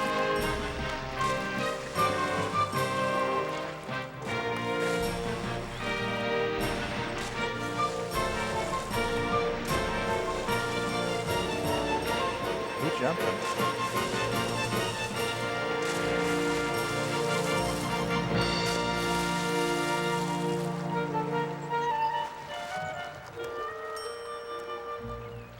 However, as dancers go, None can top a moose calf.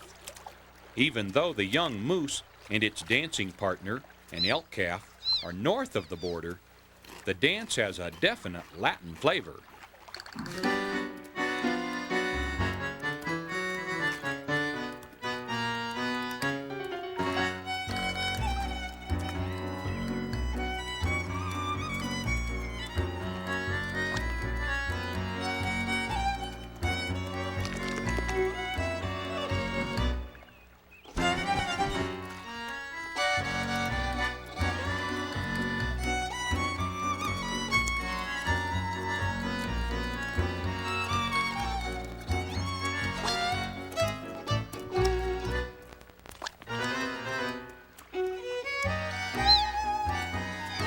Oh, I love Mateo.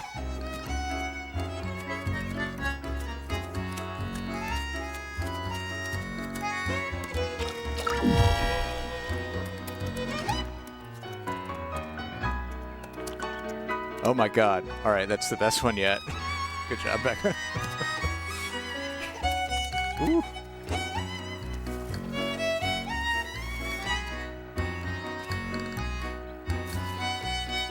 Tango Moose Elk.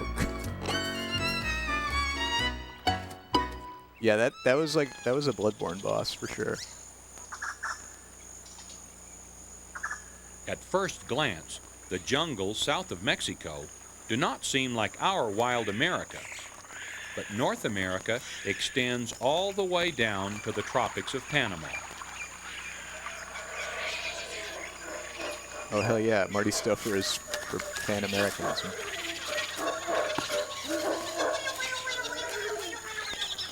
Home to a myriad of exotic life, like the spider monkey and the tiny margay. These creatures vocalize a wonderfully rich audible feast.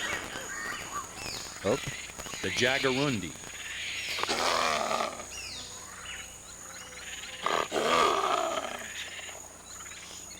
Scarlet macaw.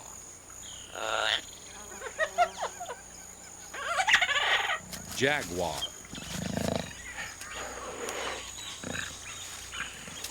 The tenacious toucan.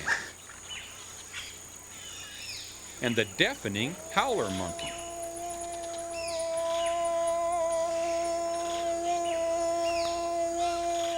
What I never knew is that 3 baby parrots and this odd-looking tapir can do such a fabulous barbershop quartet.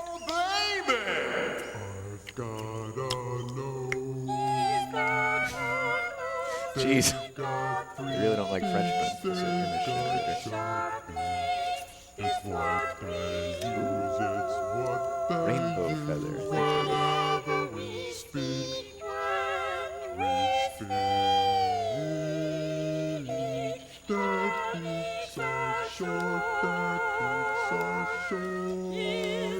Oh yeah, baby birds, like baby parrots, are born without feathers, and then they grow them in. They look like dinosaurs.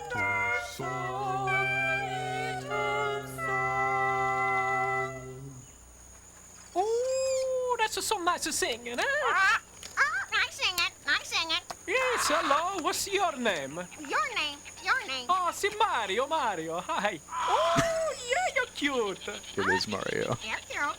You're cute. Oh, thank you very much. Thank you. Oh, you're hungry, eh? Hungry. Hungry. Great, I'm hungry too. I know a nice little tree. We can go get some fruits and nuts. Oh, yes. Fruits and nuts. Fruits and nuts. Oh, yes, you like fruits and nuts. Fruits and nuts. Fruits and nuts. Oh, so nice, so nice. I tell you what we do is we take a... Hey, where are you going? You don't know where to go. Just like the playful primate, this baby coatimundi is not a carnivore. He is so famished, he grubs for anything tasty, Coatimundi, with a few timeouts along the way. There are endless treats in the Plombanzo. tree, if you can just catch them. I got it. I got it. Hey, come here. I got your history, pal. Come here, you spider. I guess, yeah. I got you. I got it. Oh, yeah, Cappy the monkey. I got it! I got it, y'all! Hungry or not, I've rarely seen such humorous tenacity.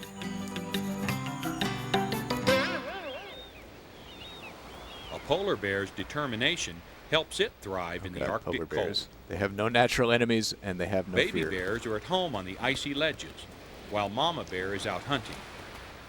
I don't care what anyone says. I'm freezing. Yeah, me too. Of course, they're We're Canadian. woolly.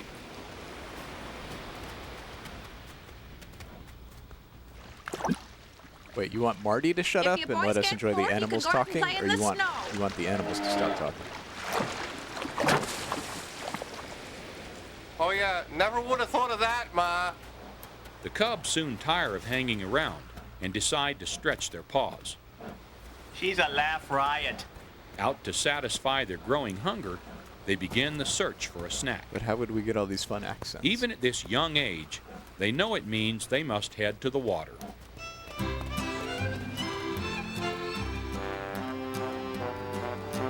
Oh yeah, here I come. Oh, look, a loon. An unsuspecting loon is about to be surprised.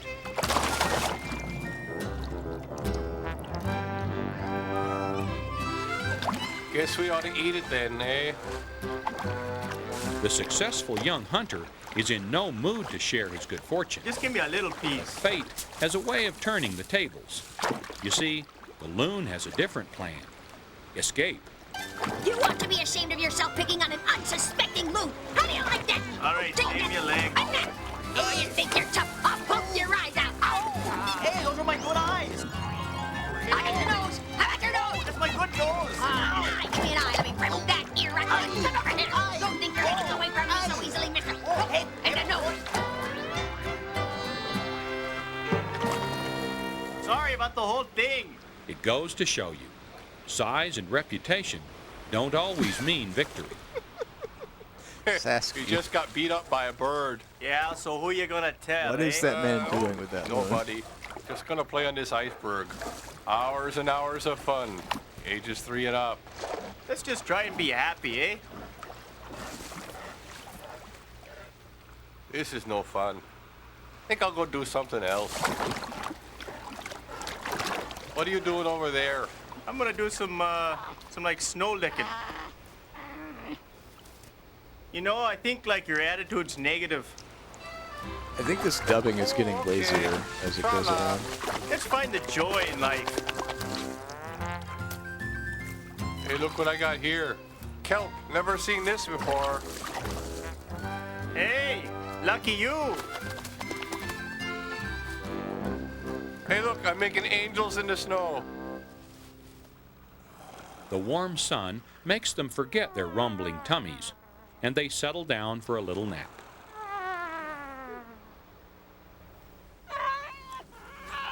Just like their human counterparts, animal I'm gonna go babies get spend a lot of time teething, something to which snack is why on. they'll chew on anything and everything. Ah, delicious. Just a moment. Objective, honey, maybe grubs. Don't see honey, no grubs.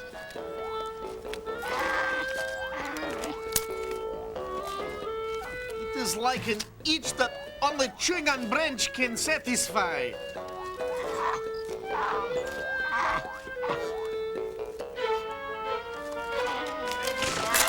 Whoa! Careful! Almost slip and fall. If I keep this up, I could get job in circus. Maybe instead of circus, you should try balance beam. Be quiet down there. I'm in delicate, precarious position. Have to find a way to climb up big tree. Oh, very carefully now. I see you several times slip. I look for grub down here where it's safe. Yes, well, it's not safe here. Perhaps you could assist and bring down, please. Whoa! Oh! Hey, you think maybe on the ground you could give me hand up here? Get my paws up over here, climb to top. This is not a good situation. I'm slipping! Ouch! Where were you to help me when I fall on back? I think you need more climbing training from state school, no? Oh, the bears are Russian. You so hard. Of course I they hit are. you back. You need more training from the state school of climbing. Where are you going? I've had enough. I cannot talk to you anymore. Throwing in jokes. Dora's Dunkin' Playful pair of Donuts. baby badgers forage nearby. Let me speak first most politely. Hello, badger chicks. Cubs. Pups. Kids, whatever. Let me to introduce my furry brown brother and myself. Say, you bears aren't from around here, are you? Ooh, that tickles. You like these? That's nice. Ooh, what's going on over here? Pleased to meet you. Oh, nice to meet you. I think I'll go over here now. The cub is not biting the little badger. In fact, the furry teething toy seems to rather like the mouth massage on its loose coat. That feels nice. Could you do it on the other side? No problem, sweet lady. You smell sweet like honey. Ooh, you don't smell that bad yourself. We don't like to eat you, we like to play. Yeah, don't be alarmed. When I bite, it's not to make you dinner. The other pair seems to have gone beyond stage one. They are into full play mode. The bashful bear? Well, no chemistry, I guess. You know, as bear, we like to eat big juicy bugs and roll around on dead things. You don't say. Oh yes, you should try sometime with me. Uh-huh. Bye. Hello! Now this is more like it. That's on food. There's plenty of bears to go around.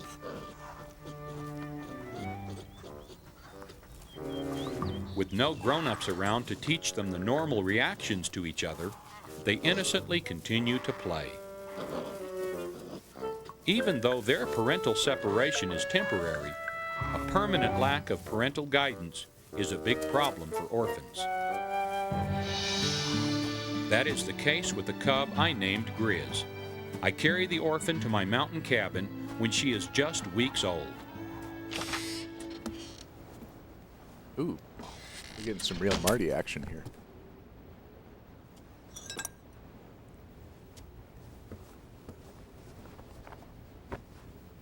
Adopt. Oh, look at that. Look at Marty. He's the kind of guy that adopts a baby bear who was orphaned in the wild.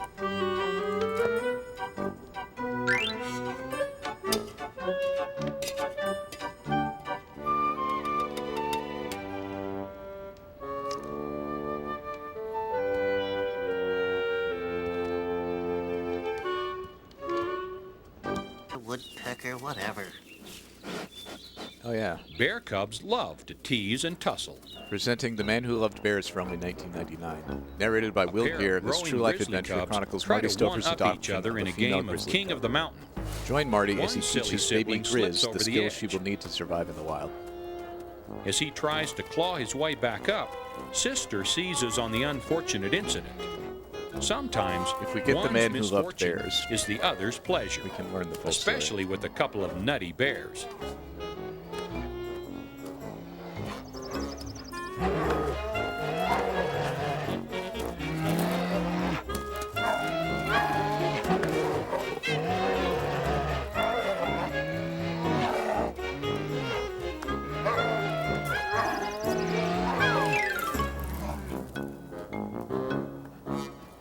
Hey, Mom, Sis is playing in the ravine again.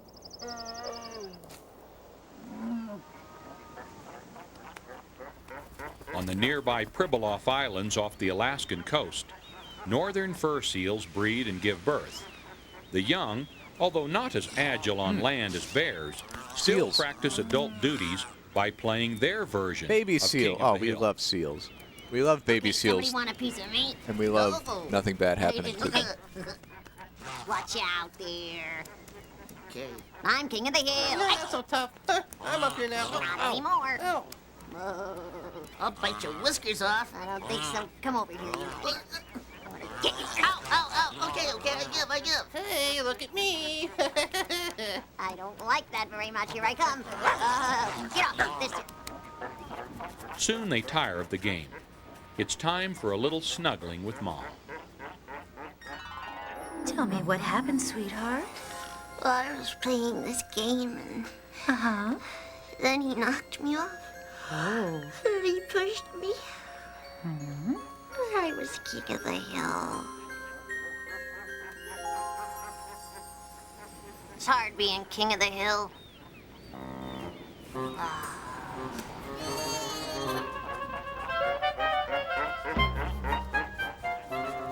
Just as in humans, sometimes itching can be contagious. The little flippers are so weird. Their feet, those are toes. Those are flipper toes.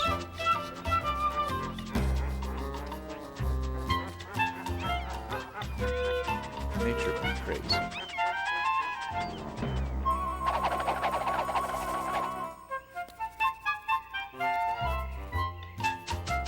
But like their flippers, they're mammals, right? So their flippers are evolved from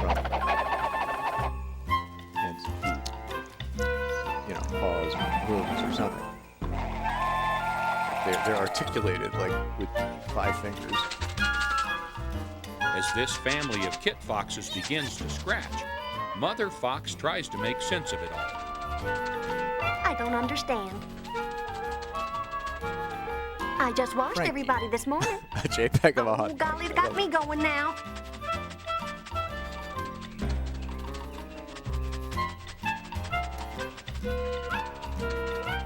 Frankie is a good name for a hot dog.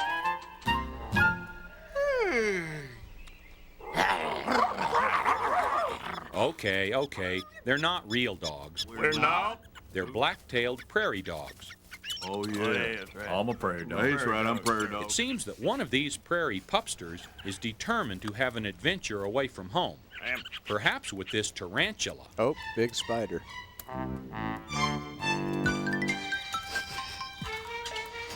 If you don't like looking at spiders, I'll tell you when the spider The tarantula is in no mood to be snipped at. What's the matter? This puppy decides that home is much safer. What happened? I'm getting back in the hole. But the rambunctious little pup Fun is fact, not about every to stay possible, in the every confines of hole his in den nature like his could siblings. have a big Oh, no. spider in it. He's off to see the world. Well, some of it anyway. You don't I wasn't scared.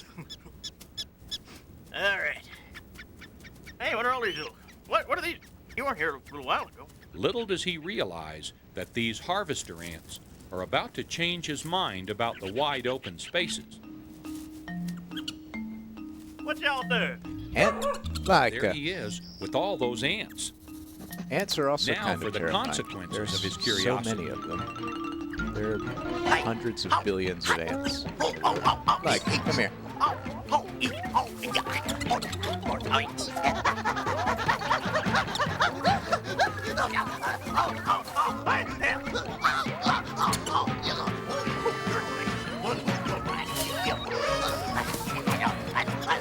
Scooching on the ground for all he's worth, he tries to ditch the stinging monsters.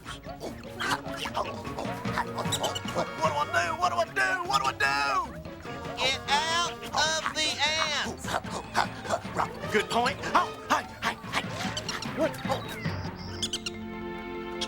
Finally, home sweet home. I wasn't scared. Oh no. Here's our determined friend again, Stinky the Fox. He's out to pester another neighbor. Come here. A goose nest may be just the ticket. Good afternoon, Mr. and Mrs. Goose. But this time it looks like he may be on the receiving end of the fun. I don't mean to be rude, but as you can see by my feathers, I prefer you not touch our eggs. Is he gone, dear? Not quite, dear.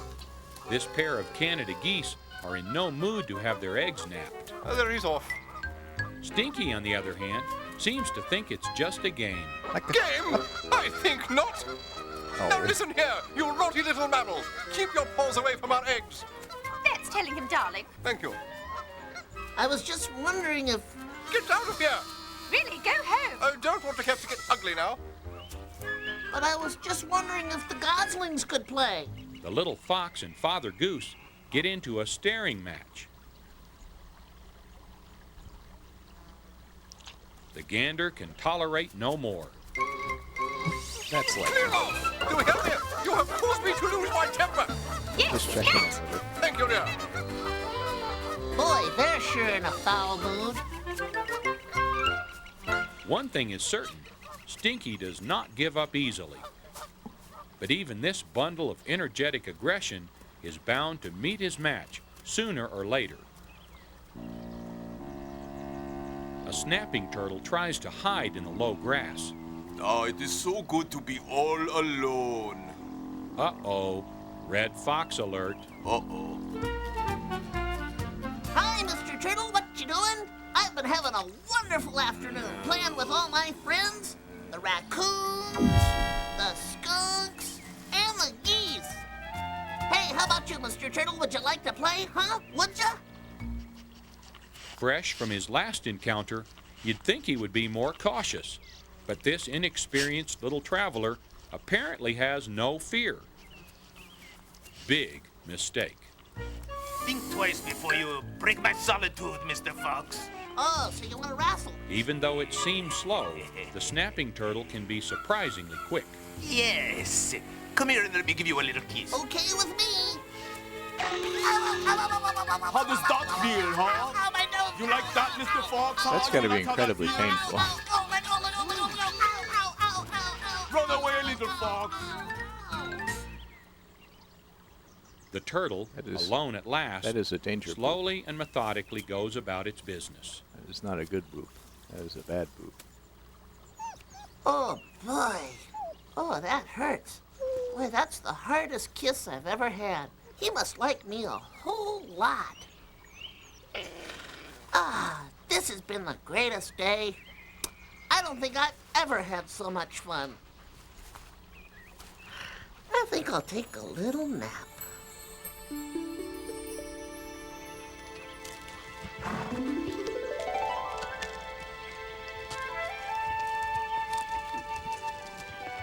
Late in the day, my brothers and I head for a wolf den I spotted earlier.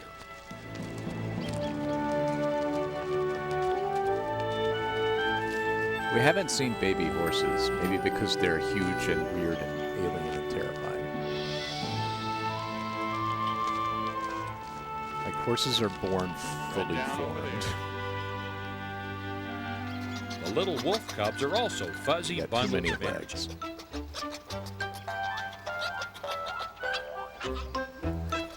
We saw a moose calf, which is basically the same Adult thing. members of the wolf pack all help rear the litter. A female returns to babysit the brood.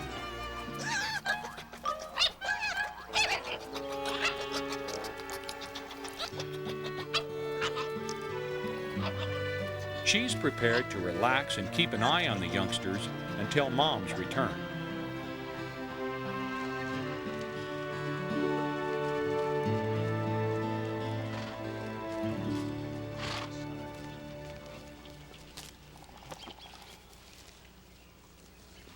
By the time we arrive, the babysitter seems bored with it all.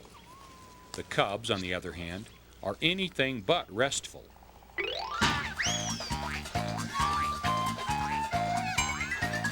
We have fun watching the tireless cubs.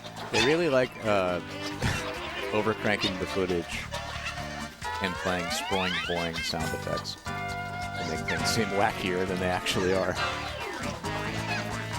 This footage was pretty boring. It wasn't wacky enough. How do Fed we up, fix it in post? she calls for a little help.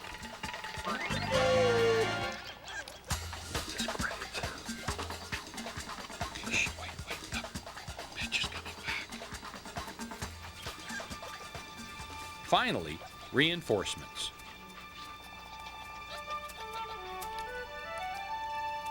It's time for us to leave these hungry little wacky babies to play out their roles in nature.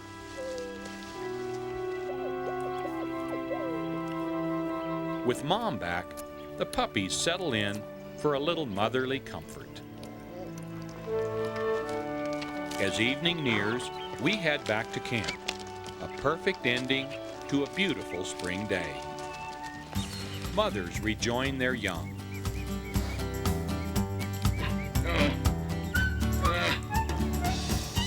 The little ones eagerly look forward to a parent's return.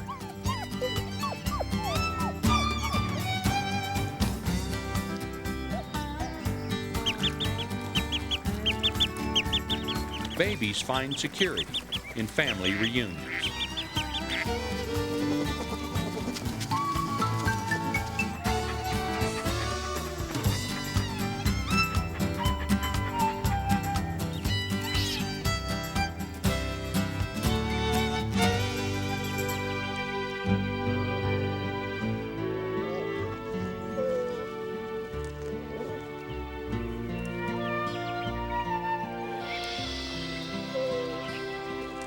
It is all as it should be. We need to do what we can to keep it that way. I'm Marty Stouffer. Until next time, enjoy our wild America. Hey, Marty. Okay, it's actually Stouffer. Leica's very angry about noises outside. Come on. Good girl. You're okay. Settle down.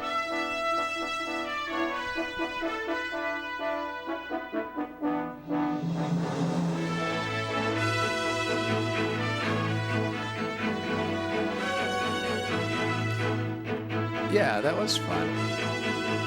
Animal voices by The Riot Act.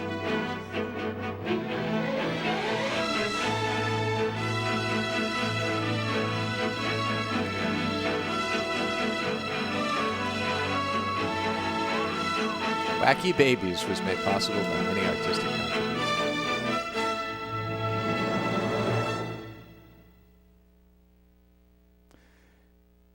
Be sure to visit King World Direct on the internet at www.kingworlddirect.com. KingWorldDirect.com. Oh. Nope. Don't go there.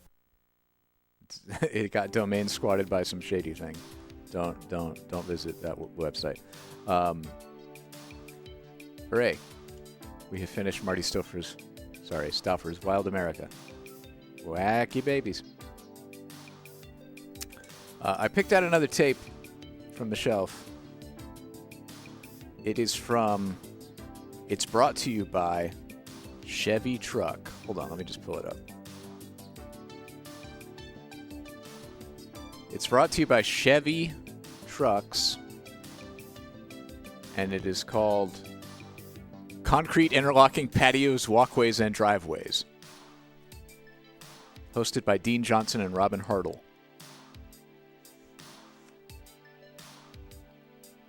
As seen on PBS Home Time. How to excavate and prepare a gravel base for a patio, sidewalk, or driveway of interlocking concrete pavers. How to adjust base for proper grade, install PVC paver edging. Screed a 1-inch layer of bedding sand, cut and lay the pavers. Set the pavers with a plate compactor and joint sand. Gain a thorough understanding of your project, whether done by yourself or a professional. Step-by-step video instruction to construct patios, sidewalks, and driveways with concrete pavers on a sand bed. I just kind of really like the packaging, and I want to see the vibe of this tape. This was produced by Home Time of Chaska, Minnesota. I know where that is. Oh, it's approximately 60 minutes. So we can vote to hit the bricks on this one if we're not feeling it. It comes with a project guide too, so you can make your shopping list, get the right tools.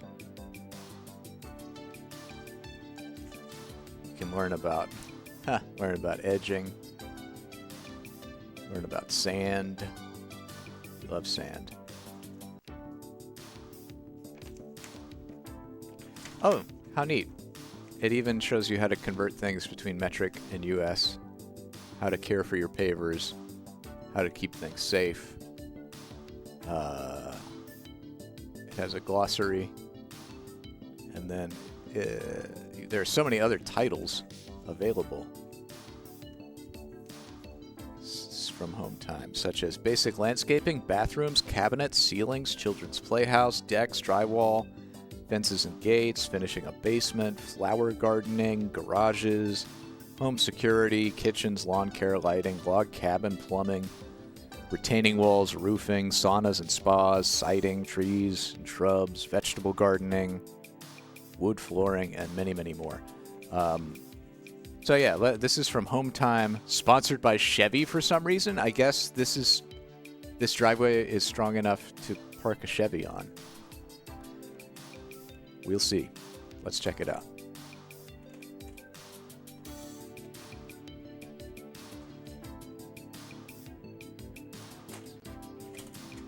I mean, I think I know where Chaska is. That's just a suburb of the Twin Cities, right? It's like near Edina or Brooklyn Park or something like that. Or is it its own town? I don't know. Oh, it's in Carver County. Oh, never mind, I was wrong. I guess I've just seen road signs for it. I've never actually been there.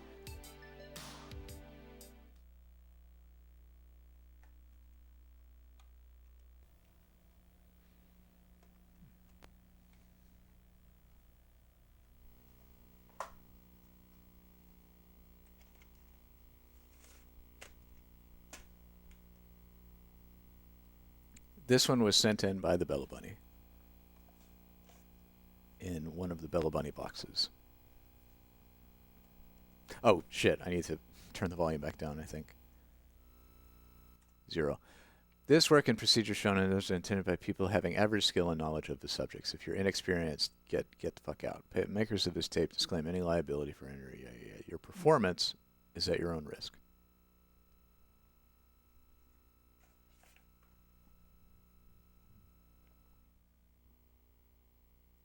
Adjust your tracking again, please.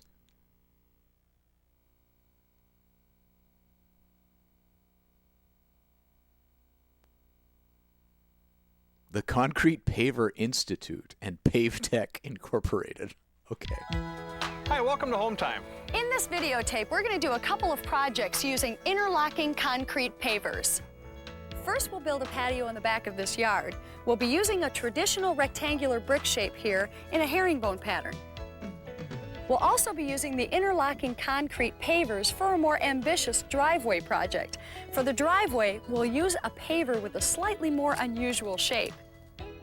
There's a small sidewalk connected to the driveway, and we'll go over the installation steps for that, too. In this videotape, we'll be using materials and installation techniques recommended by the Concrete Paver Institute. The CPI is a nonprofit association that represents paver manufacturers, suppliers, and contractors throughout North America. And they're bringing this videotape to you to make sure your paver installation I'm excited is a to get success. to get those tapes, Joe. Home Time is made possible by Chevy Truck, who brings I feel like we got a Chevy lot of good full-size ones. pickups. Today's big pickups for professionals and do-it-yourselfers. Oh, you can Chevy haul the S10 pavers in pickups. your Chevy Today's truck, too. compact pickups that play as hard as they work. Chevy S10 Blazer. Today's sport utility vehicle in 2- or 4-door models. Chevy Astro all-wheel drive. Today's midsize van with standard 4-wheel anti-lock brakes. Chevrolet. The trucks you can depend on. There's no year on this trucks that tape, but I'm last. going to guess like 97? The National Home Time PBS series 98, is made possible based on the by look the of those Stanley Group. cars. Since 1843, Stanley's been I'd go committed to building 97, quality tools and other 96 products or to help you 97. do things right. Concrete pavers have been popular in Europe since the mid-1940s. Maybe earlier, They're still pretty new actually. here. They just appeared in Canada in the 1960s and in the United States in the 1970s. They make a great surface for patios, sidewalks, and driveways. And this patio is going to be about 400 square feet. So it's a nice sized patio to do either some of the work or all of the work yourself. Now, most home centers are just now starting to carry pavers and paver installation products.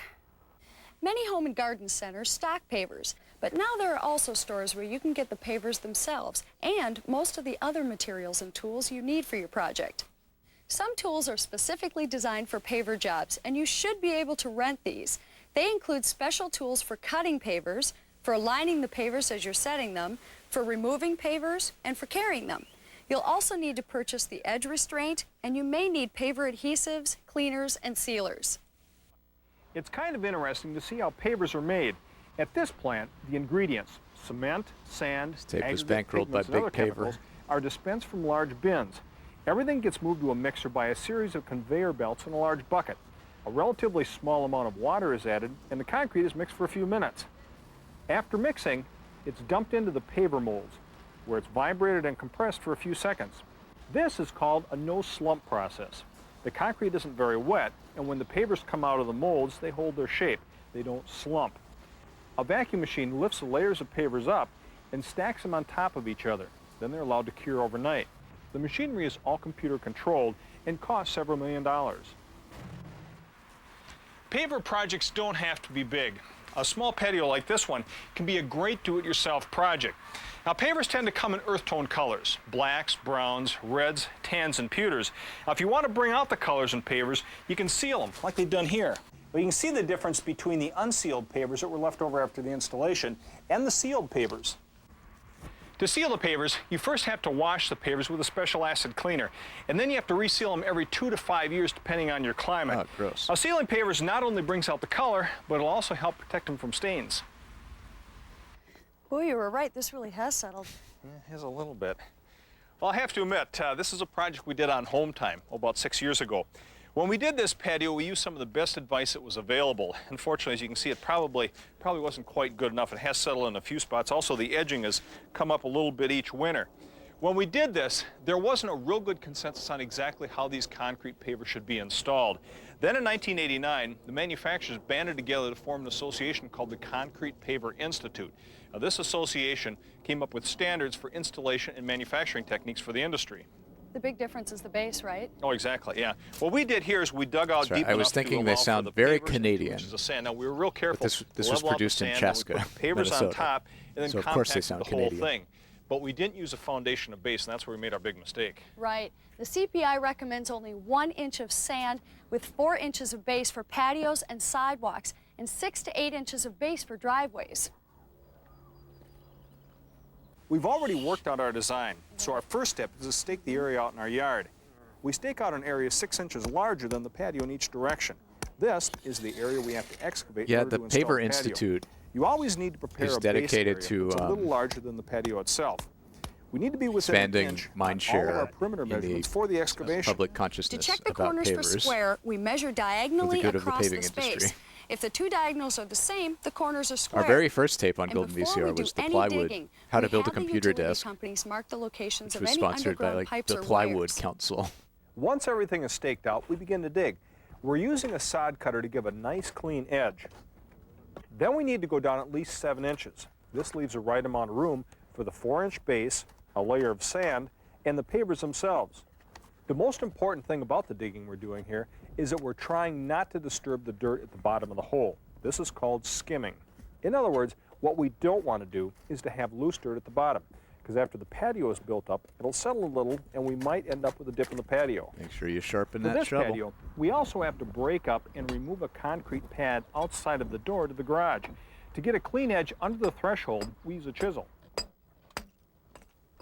With a patio this size, we could dig the whole thing out by hand, but we've decided to bring in a contractor for the real heavy digging.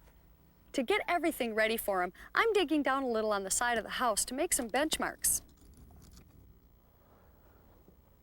Okay, what have we got here? Okay, this mark here is the top of the base material, and this black mark down here is the bottom of the excavation. Okay, so that's a 4-inch layer of base seal. Now, we also want it level across the back of the house here. We want it to slope away from the house 1 inch for every 4 feet, okay? All right. All right, well, if you want to grab your bobcat, we'll load some plywood out here, all right?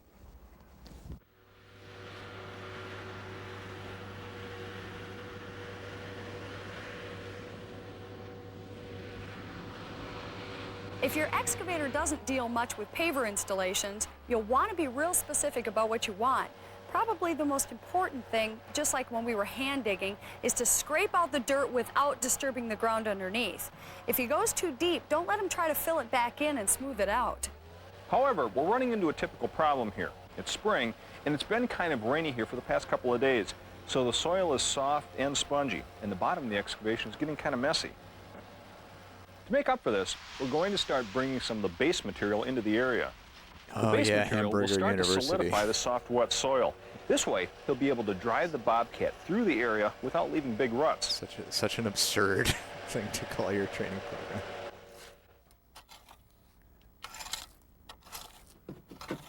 Do they not call it Hamburger University anymore?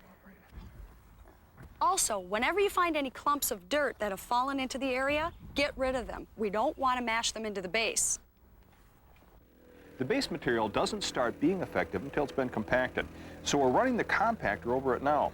Well, hopefully, what this is doing is compacting the base material and helping the soil underneath to settle. You see, the house is only about 4 years old, and the dirt we're working on may not have had enough time to settle. And anytime you uncover dirt, well, you run the risk that suddenly may decide it's time to settle. That's why we're compacting it now. It's especially important to compact the soil along the side of the house. What happens next to the house is that the overhang of the roof has kept the ground there from getting wet and settling. Also, in this part of the country, the ground right next to the house may never freeze up during the winter. That's because it's being kept warm by the heat from the basement. And it's the freezing and thawing that helps settle the ground. We rented the compactor for 3 days, and it's costing us about $130. We'll use this to compact the base material and to set the pavers, the very last step. Make sure you get a 4 to 5 horsepower compactor. Anything smaller just isn't going to cut it. This compactor vibrates at 2 frequencies. The low frequency high force setting is for compacting the base material. Later, we'll switch it over to the high frequency low force setting for compacting the pavers into the sand. Now we check the area for 2 things, flatness and slope. We've got a long, straight 2x6, and we slide this around to find any humps or dips. If we scrape up or fill any areas, we make sure to compact them before we move on to the next step. To check for the right slope or grade, we put a 2-inch leg on the end of an 8-foot 2x6. This is the grade we want at the bottom. A 1-inch drop for every 4 feet. Now, if the grade is right, then the top of the board will be level. Is it? Okay. Okay.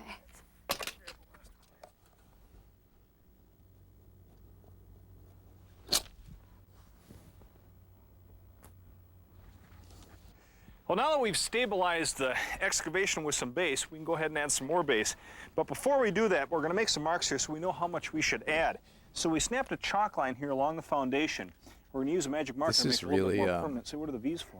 Well, this way, when the base material covers This is a the really line, complicated we can see project. how much we've got to compact it or rake it. Oh, okay. That's not a bad idea. This Why is don't we your grab some shopping paper? list for just the materials. You need There's pavers, one last thing we want to do before we spread out the main load of base base material, bedding sand, This is joint called sand, rigid edging, geotextile flexible fabric. edging, spikes, If geotextile there's fabric, any movement in the soil under the paver patio, adhesive, the fabric will actually help hold up retaining the wall base units, and the rebar, and patio. duct tape. So once this is in, we'll start putting in the base material on top of it. The fabric should go up the And you side need of the excavation. all of these You'll need to tools, slice it to too. get it to lay flat at the corners.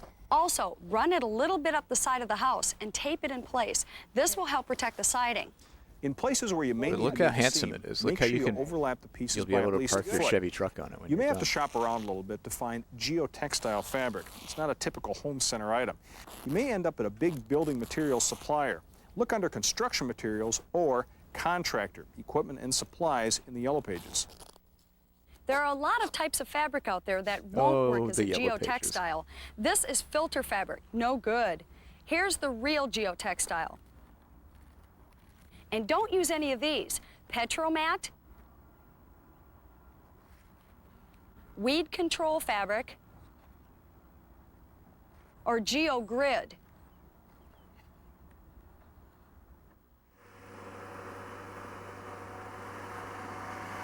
Well, to compact this material properly, it has to be just a little bit wet. Sometimes it'll come off the truck just fine.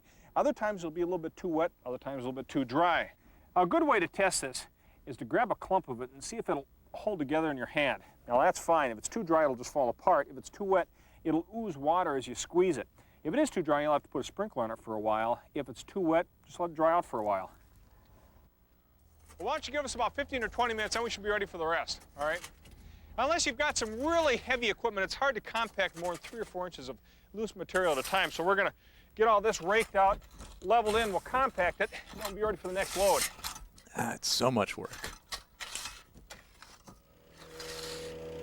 It's encouraging. Like, I like DIY stuff like this, even though I'm never going to do this. First, I run the compactor around the edges of the area twice. It's just nice to see things demystified. Like I could do this and work across the grade with this information and access to these tools. Once I run it all the way to the right house, budget. I change direction 90 degrees and start going up and down. But I sure don't want to. Next, I do a diagonal pass. Then I repeat the whole process again. Same 3 passes, same directions. We've been talking a lot about this base material, but haven't said exactly what it is. Well, it's different in different parts of the country. What we're using is 100% crushed limestone, as recommended by the National Stone Association. It's got an even mix of sizes, a maximum size each piece of 3/4 of an inch all the way down to very fine particles. So sometimes it's called 3/4 minus. Around here we call it class 2. The 3/4 minus crushed limestone is the best base material available in our area. Another base material that will work is class 2 crushed granite. Recycled concrete asphalt base can work. And this material is too coarse. It's class 5 crushed granite. Well, we're having our Bobcat operator bring in the rest of the base. Now, in contractor lingo, we're doing this in 2 lifts. Each lift is 3 inches deep. And we tried to order just enough material so by the time everything's compacted, we have a base that's 4 inches deep.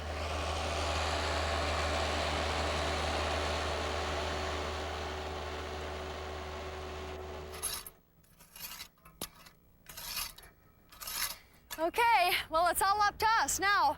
We're using the same steps for the second lift of the base material. I'm just evening it out, and then Dean's gonna come through with a compactor and use the same pattern and the same number of passes.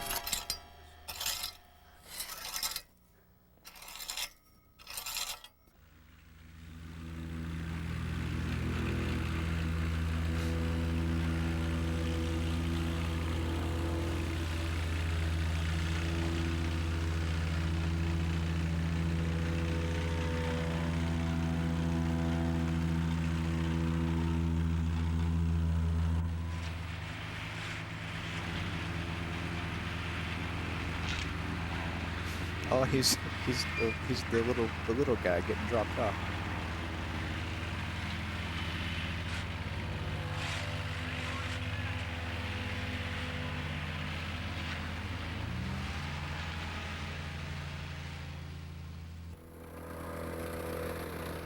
When using a compactor, there's a couple things you should know. Run it at full throttle. If you slow it down even a little bit, it's going to affect the result a lot. Then you should let the machine do the work. It's going to pull itself forward at its own speed. You shouldn't have to push it to get it going, and you shouldn't try to pull it back at all. If you try and keep it in one area, it's not going to compact that any more than if you were moving it around. It really works best on its own speed.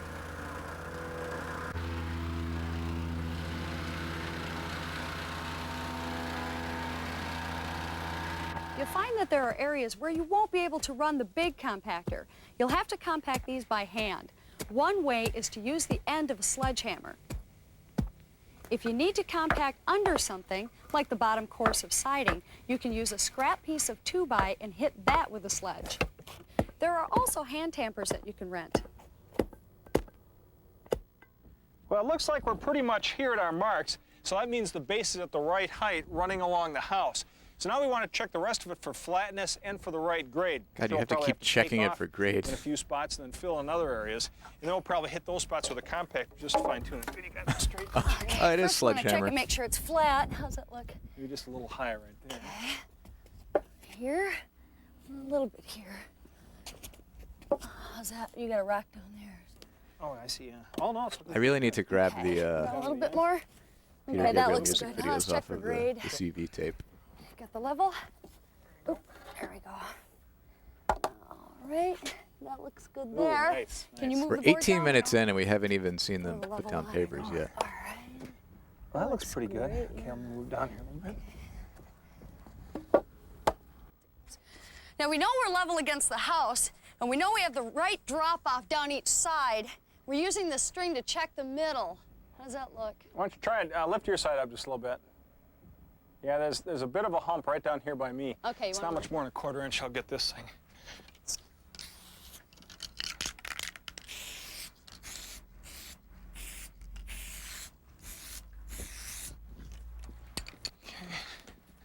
Okay, how's this spot? Want to try to your end? Sure. Yeah, there's definitely a hump in the middle. Okay, I'll mark it right here.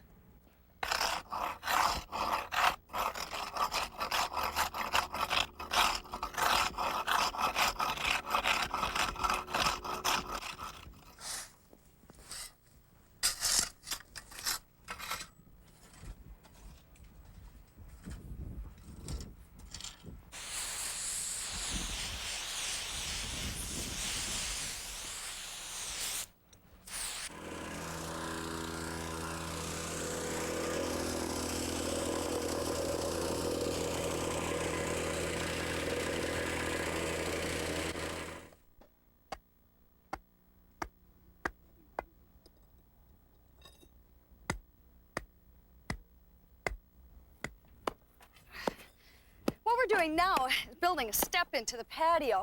Basically, we're creating an elevated area and then doing a paver installation on top of that. We're using these retaining wall units to create a platform, and then we're putting this base material in behind it. We're doing this now because the pavers for the patio are going to come right up against these blocks and kind of help hold this all in place.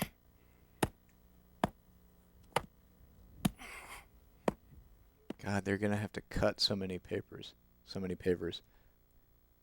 Landscaping tips from Home Time and Chevy Truck. I love how that was completely needlessly 3D. Like using a garden hose and a can of spray paint to lay out and mark the planting beds for this landscape project. And using the right truck for the job. at that The handsome Chevy Chevy truck. WT-1500 truck with a bigger standard payload than Yeah, Ford's no, this has to be F-150. early Holds 90s. Everything we need for this project. Nobody else offers this tough Duragrill. And the biggest V6 in its class gives you more standard horsepower than Ford.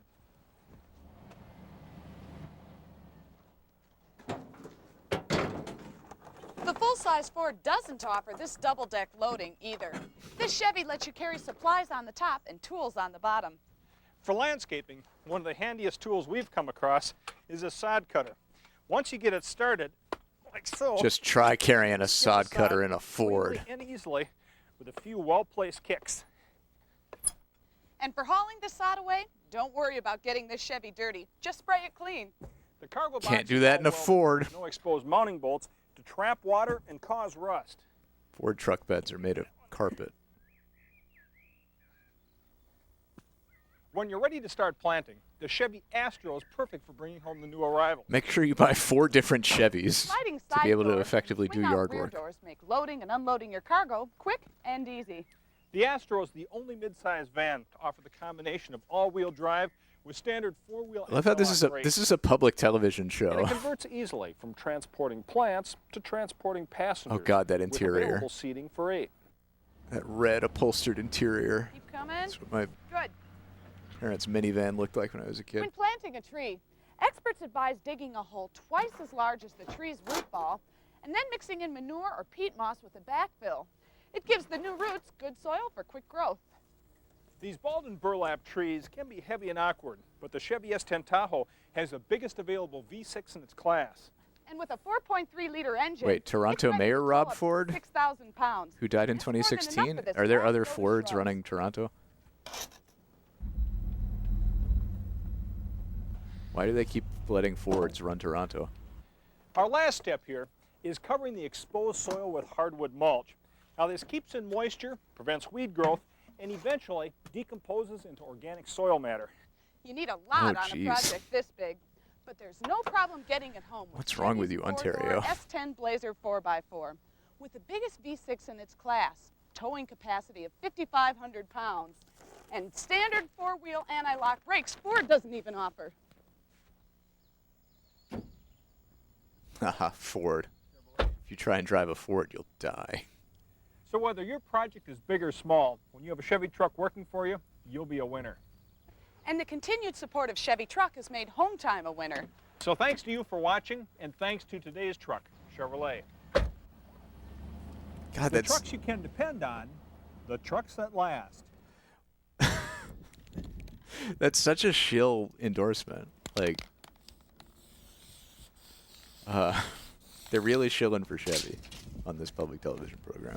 To start laying out our patio, we need to mark a line for the end of the patio and a reference line.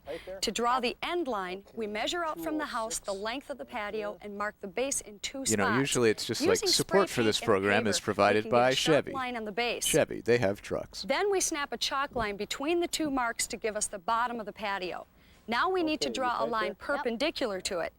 And we'll use a simple technique that resembles an exercise from a high school geometry class.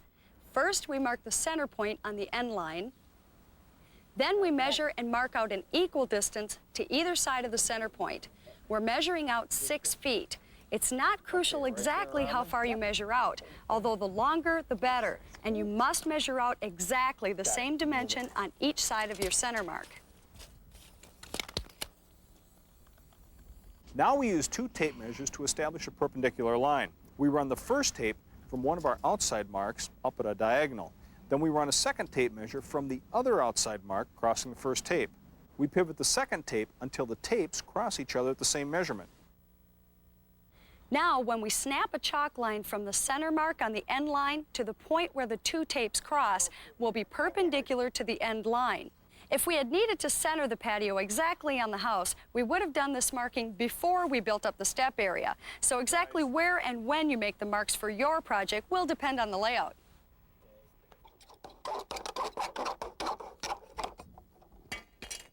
For any concrete paver project, you need some type of edge restraint. Now, in the past, we've used wood, but wood is real difficult to secure in a way so that it won't move around a lot. So for this project, we're using a PVC edge restraint. Now, this is developed specifically for interlocking pavers, like the concrete pavers we're using on this project. The edging comes in 10-foot sections, so it comes with this connector pipe to join the pieces. There we go. Why the center line was we'll be necessary? using 10-inch spikes. These are 3/8 inch wide, and we'll be nailing them in to every other. I think it's just to make sure everything's square.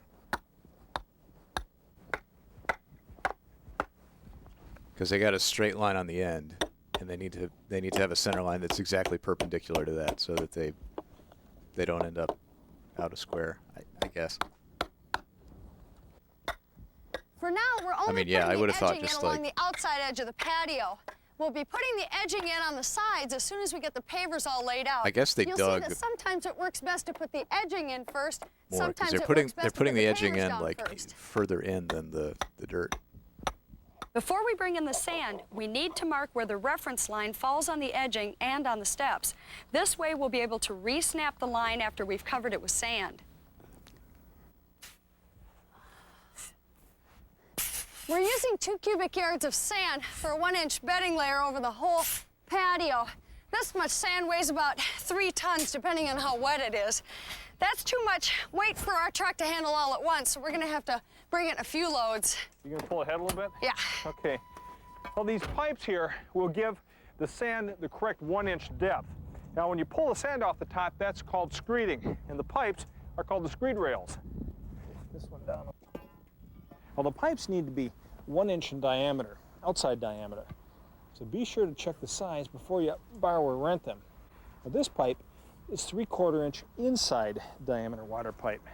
If I cover the pipes with sand now, this will help keep them from rolling around. And then I scrape it off the top of the pipe with a shovel. All right, I'm making a hit the As bricks you go pull along, on you want this. to pick up any good-sized particles of basement. This is material very that chill, and are I'm lodged under- enjoying underneath the paver. vibes. But what I'm doing now is But I would just trying to also- get the general overall level. I'm of also the cognizant of how many sand tapes we before I have. Start to screed it. So, You can't just use any sand for if the there's something bedding else you layer. want to watch, we can. This is we can move coarse, on. washed concrete sand.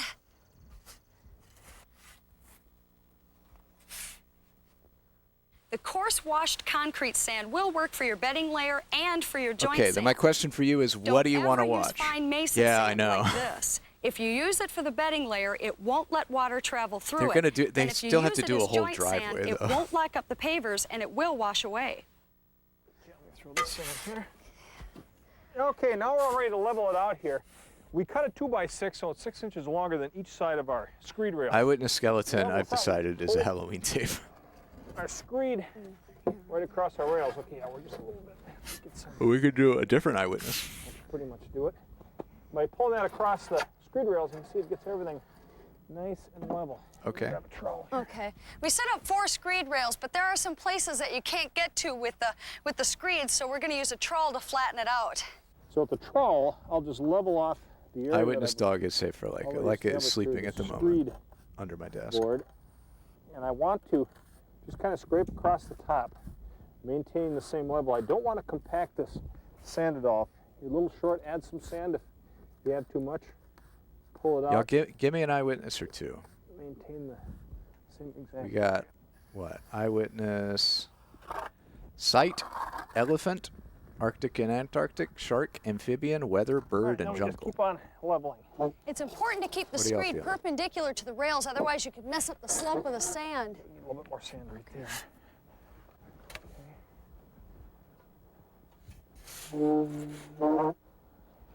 All right, we got a nomination for We're creating what's eyewitness called weather. a bedding course of sand, not a leveling course. Second for In other weather. words, we're not using the sand to level out any unevenness in the base.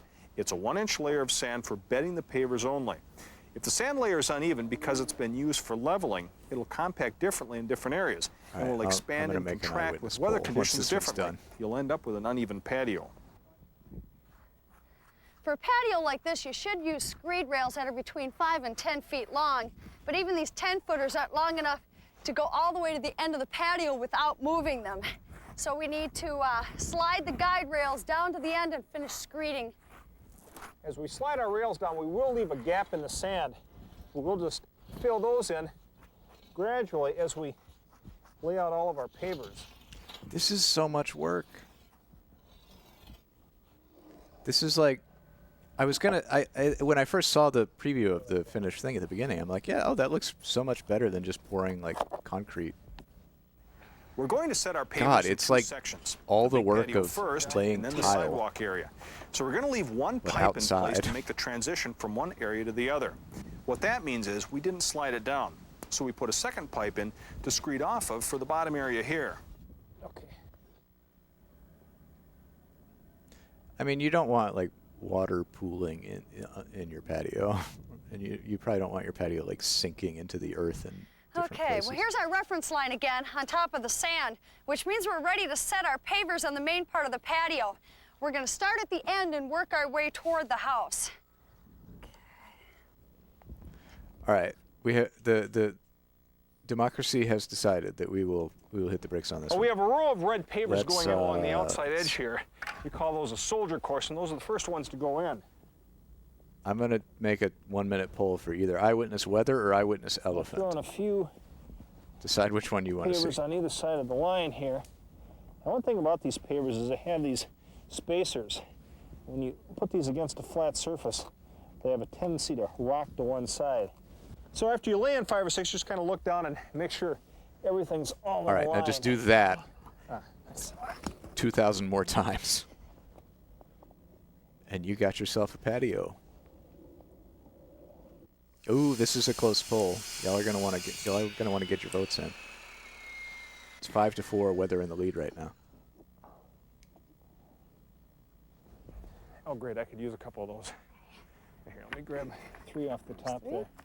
All right, well, we started using the red blend paver, and we're also starting to go with the herringbone pattern. Basically, to do a herringbone pattern, you start with a vertical, you go to the horizontal, and then you take half a paver. Now, we ended up cutting these in half, but there are areas in the country where you can order factory pieces. They're referred to as factory halves. Oh, we tied. Factory edgers. But If in we our case, tie, like say, I we flip cut it a in half. coin. When you do cut it in half, I always put the cut half don't against have a either the coin. change in pattern or the change in color. I'm gonna find a coin though. Pop that one in there, and then we're back to vertical. I know there are other ways you can Horizontal. decide a random And again, binary another choice, half but page. I'm finding a coin.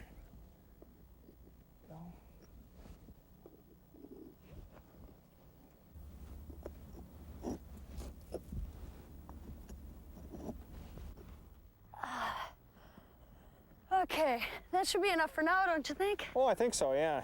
Okay, so we're ready to start cooking. Yeah, let's just go off the reference point here and just work off on either side, okay? Okay. You just set the pavers gently into the sand. Don't Oh, slide I them in didn't from unmute. the side. It's true, Don't we can twist sing. them. Don't push Just them down. give me a song. Our general pattern is to set the pavers in sort of a pyramid, centered on a reference chalk Give me a line. song I know. It works best if only one person sets pavers at a time. The other person can bring the pavers into the work area. And try not to walk near the unrestrained edges. It'll tend to push the pavers out and mess up the alignment. We got weather and elephant.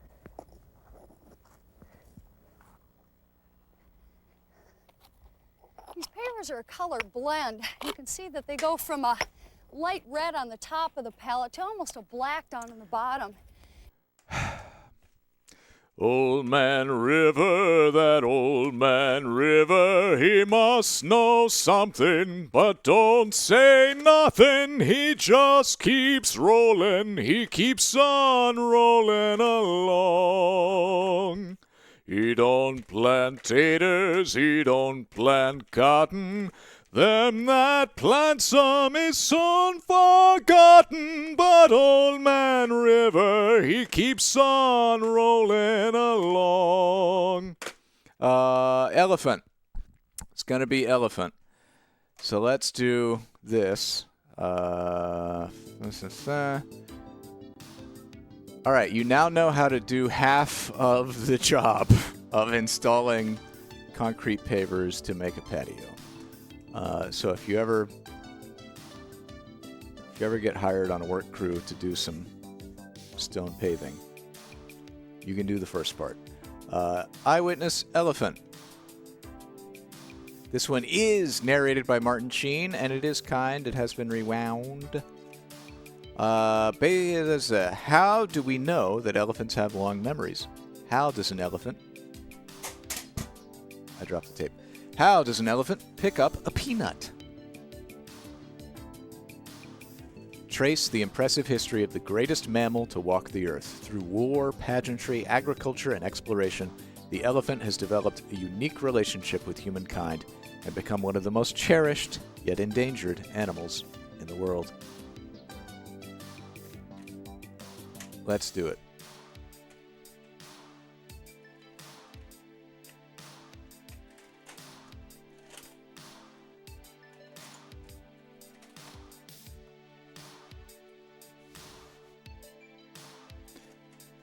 I mean, greatest in size, probably.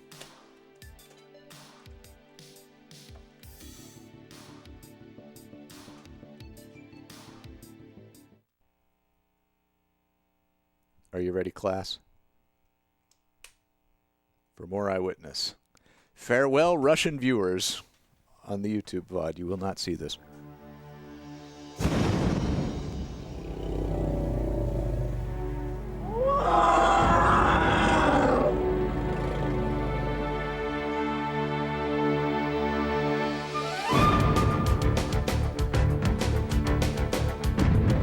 Thank you to Green Day for sending this one in.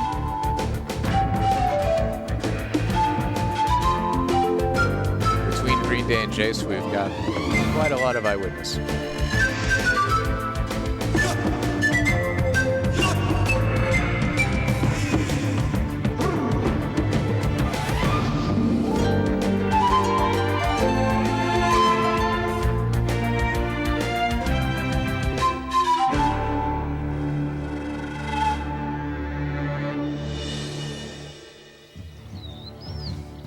Elephant, the largest and heaviest land animal on Earth. A gentle giant that has influenced history. Oh, I guess whales are bigger mammals than elephants. Plays a sizable role in many cultures and religions. If its many unusual parts, both physical and historical, could be displayed in an elephant ceremonial garment or caparison, then this elephant might carry the story of all elephants. They have been gods, symbols I of love Republican parties, Vishnu. ancient toys, and beasts of burden in war and peace.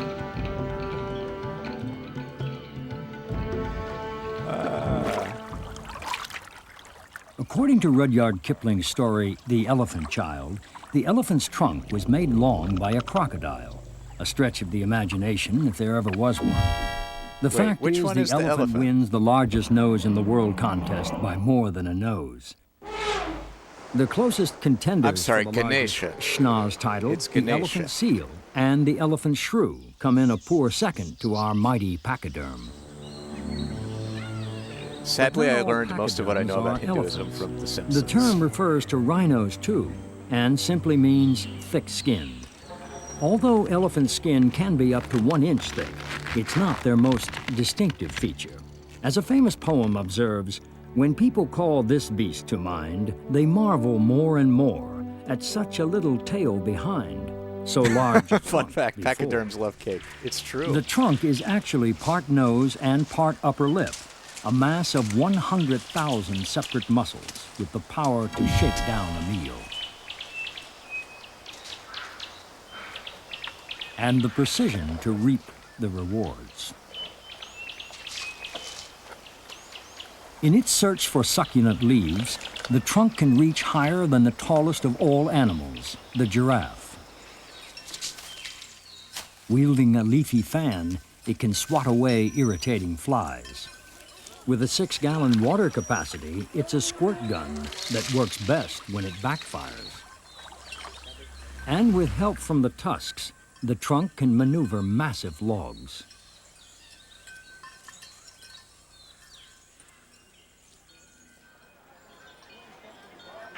When it comes to the dexterity and power needed to move a portable temple in India, the elephant has a head start. This footage is very yellow. The trunk may be a wonderful device for breathing, but we often imagine other uses for it.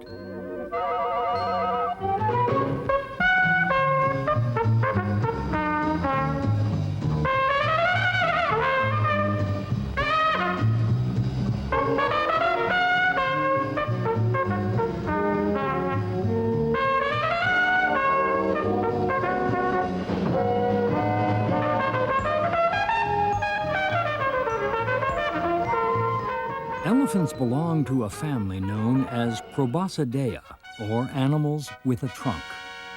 One of the earliest elephant ancestors was the short-snouted Moratherium. Later came Dinotherium, with its backward curved tusks for digging roots. Comphotherium stood 10 feet tall and had a shovel-shaped lower jaw and tusk. Mammoths were the closest relatives of modern-day elephants, but were driven into extinction by climate changes and hunting.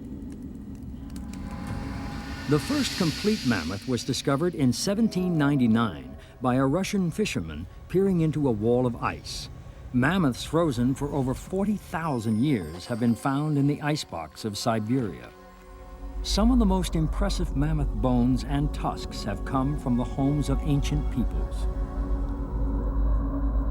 One of the last elephants to go extinct was the pygmy elephant from Sicily. Only reaching 3 to 5 feet, the baby pygmy would have been smaller than a sheep. It may explain the legend of the roc, a giant bird said to swoop down and carry elephants away. Only 2 species of elephant remain today, the African and the Asian. The average Asian elephant tips the scales at about 9,000 pounds, give or take a comparison. An 8-year-old African female weighs in at 3,000 pounds, but a full-grown African bull breaks the scales at 15,000 pounds. Another difference between the African and Asian is in the curve of their backs. The African elephant is saddle-backed, the Asian more hump-backed. But when it comes to the biggest difference, the ears have it. An African elephant's ears are much larger than an Asian's. In both size and shape, the ear of the African and that of the Asian bear some resemblance to their respective homelands. I guess that's a good way to remember which is which.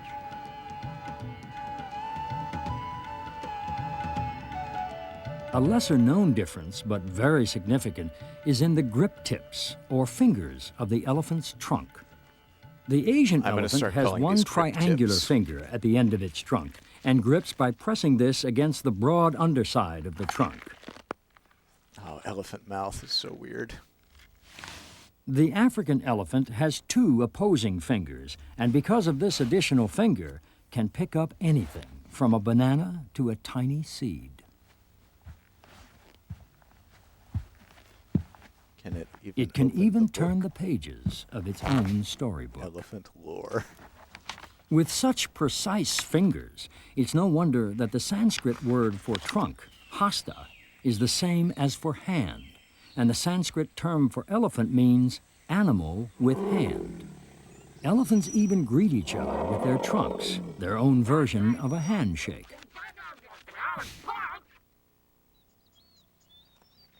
All elephants, except for female Asian elephants, can grow very large tusks. But the longest tusks on record belong to a mammoth, curving up to 16 feet in length. Tusks are actually an elephant's front teeth, which continue to grow throughout life, though they are constantly worn down by activities such as digging. In this case, the elephant is digging for mineral salts, an important supplement to an elephant's diet. Just as people are right or left-handed, elephants are right or left tusked, and the shorter of the two indicates which one does the most work.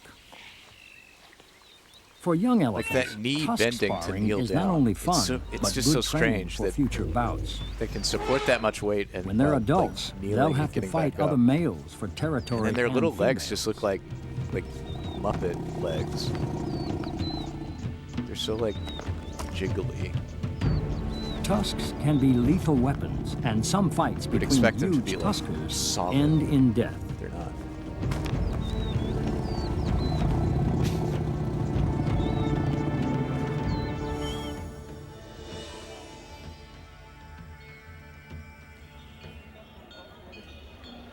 For the Parahara festival in Sri Lanka, tusks are sheathed with gold. The most unusual tooth on display sorta is a did it. relic in a gold box. It's a very The cute box elephant. is said to contain the actual tooth of the Buddha and is the focus of a huge parade with over 100 elephants festooned in elaborate caparisons.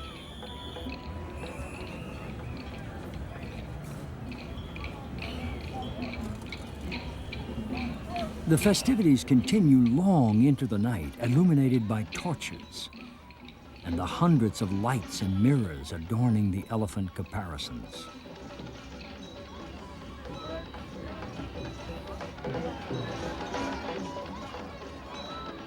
One of the Buddha's most famous incarnations was as an elephant with 6 tusks, 4 of which he agreed to sacrifice to satisfy man's greed and demand for ivory.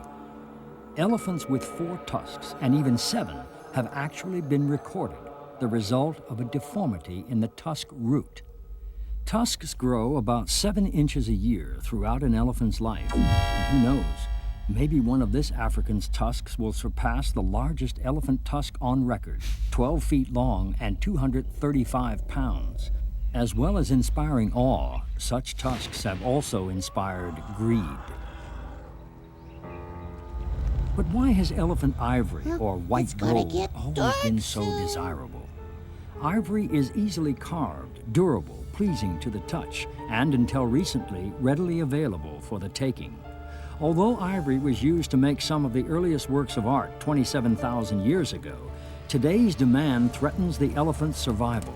Despite bans and the burning of illegally poached ivory, many elephants continue to be slaughtered to satisfy the human desire for white gold. Humans have always been the elephant's greatest threat. Even the king of the jungle poses little danger to the combined might of the herd. Every elephant likes to throw its weight around and protect its territory against trespassers. This youngster makes a game of it with some noisy mynah birds.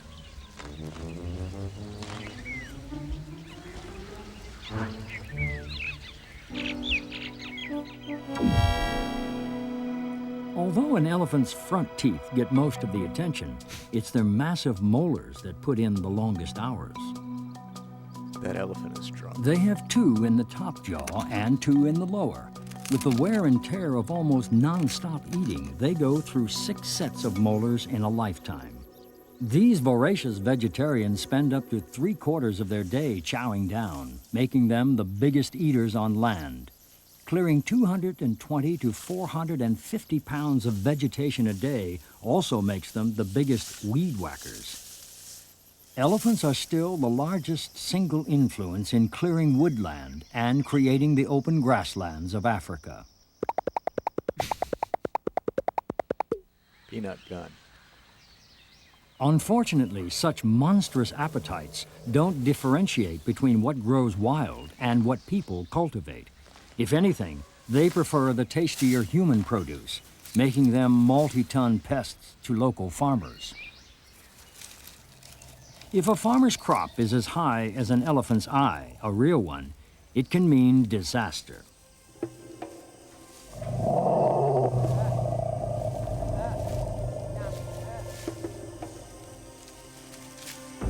Every year, grazing elephants eat or trample over $100 million worth of crops.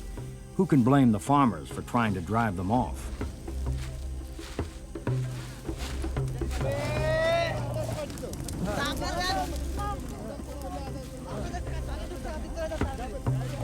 God, having to worry about elephants eating your crops. Seems tough.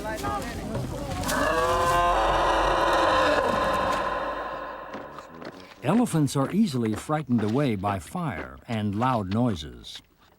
But mice?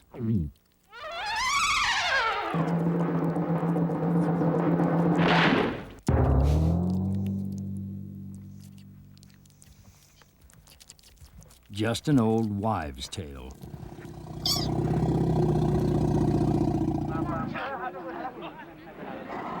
Given the elephant's immense size and strength, it's no wonder it was man's supreme war machine for thousands of years. Kings rode into battle and directed maneuvers from their state elephants. Some of the greatest military campaigns hinged on the use of these predecessors to the tank. Hannibal took elephants across Spain and over the French Alps in his attempt to conquer Rome. In 326 BC, Alexander's campaign to reach the Eastern Sea failed because his troops were terrified of the enemy's elephants. As well as the terror they inspired, they were the perfect platform for archers. As warfare evolved, anti-elephant soldiers used torches and spears to panic the enemy's elephants, turn them, and send them stampeding back into their own troops. Yeah. They're a unique unit of the Persians. God, Age of Empires is so good. The driver of a maddened elephant would then resort to the ancient version of the cyanide pill, a mallet and a spike to be driven into the elephant's backbone. Oh no. Oh, poor elephant.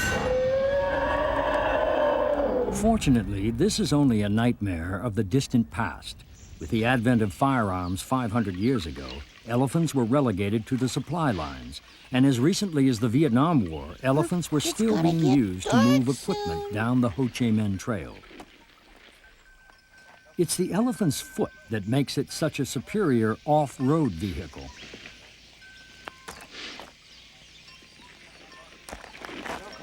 As well as being equipped with the original non-slip waffle tread, when an elephant's foot lands, it expands to distribute weight, and like a good tire, grips more of the road. The elephant actually walks on its toes, cushioned by a great squashy heel pad for added comfort. The largest animal to walk on tiptoe also has a skeleton up to the job. Like a suspension bridge, the elephant's spine supplies the load-bearing arch required to support its weight. The legs provide such a sturdy base, an elephant can sleep standing up. Surprisingly, similar bone and tooth structures make the tiny hyrax the elephant's closest cousin. Oh. But the hyrax has never been known to enjoy a game of soccer.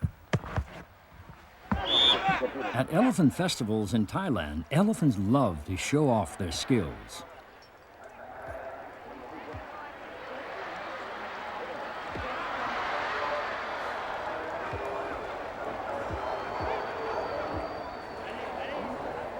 Although they may never win the World Cup. Oh, Hank. When Thailand was still Siam, the sacred white elephant dominated the country's flag and religious life as well. Worshipped as living gods, they lived in palaces and enjoyed lives of pampered luxury. Baby white elephants were even suckled by human wet nurses.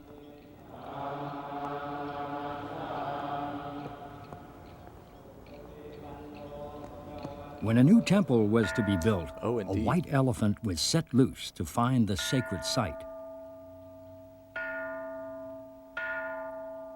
In fact, as this statue shows, they're more of a chocolate color than white.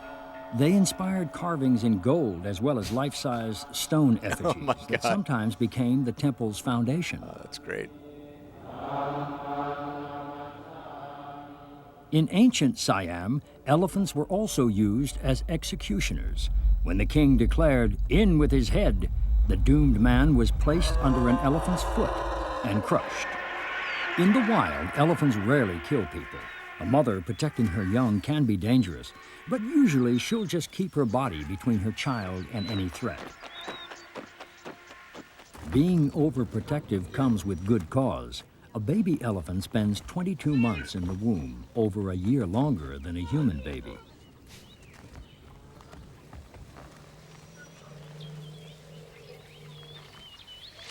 At 200 pounds, they're the biggest babies ever to play in the mud.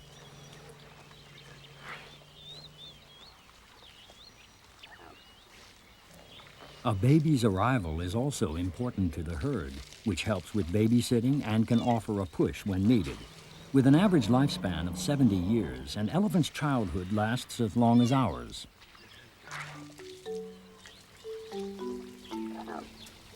It is a youth filled with much to learn, adults to imitate.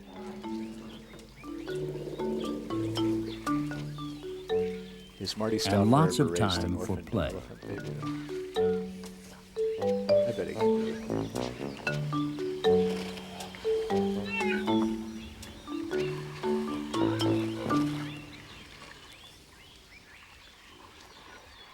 Elephant twins are extremely rare. They make up double the weight, double the milk requirement, and double the trouble. A mother elephant would probably be unable to cope without the help from the herd.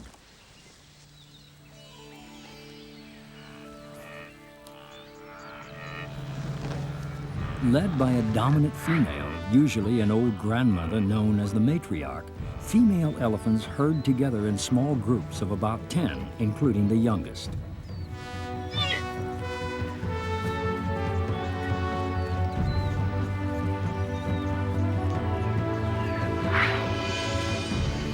The matriarch initiates the daily move from the feeding grounds to the watering hole. As the family travels, the herd can swell as other family groups join the parade. Herds can grow from tens to hundreds in the course of a day. That is a fun fact. Being the oldest and wisest, and one with the longest memory, it is the matriarch who knows best. Obedience to the matriarch is rewarded by her expertise in locating food, salt, and much-needed water.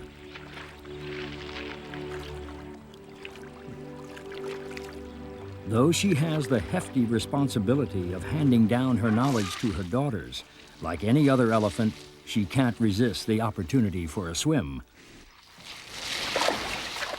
Just as elephants in the wild place their trust in the matriarch, captive elephants follow a new leader from the human herd. There is give and take in this relationship, for if the mahout were to forget to give his elephant a bath, it would almost certainly refuse to work for him. But a good bath is only the beginning of an elephant's need for water, a drop in the bucket compared to the 50 gallons a grown elephant can drink every day. Most elephants live in hot climates, where their great bulks are easily overheated. Water, shade, and mud are all used to keep them cool. Even dust provides a kind of sunblock.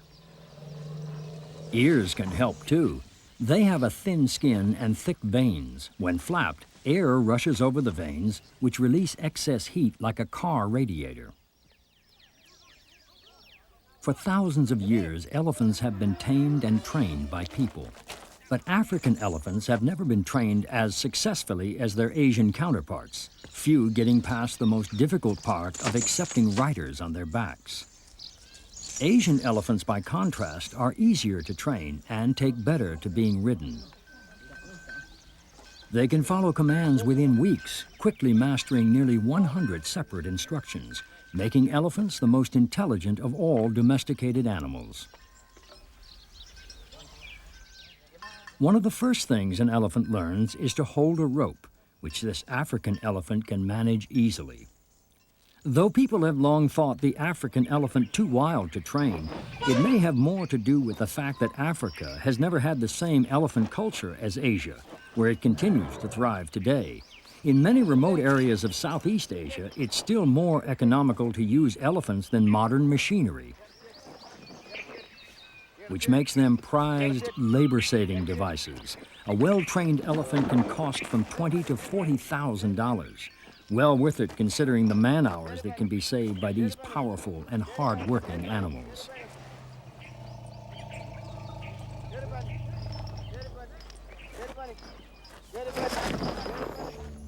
In the West, elephants have paraded into popular culture, from Babar of children's book fame to circus elephants.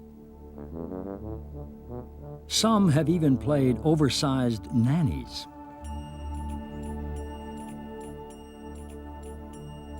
In the East, with its long history of elephant culture, elephants belong to more ancient traditions.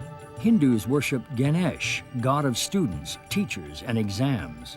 And they fear Gajasura, the demon of destruction that can possess any elephant.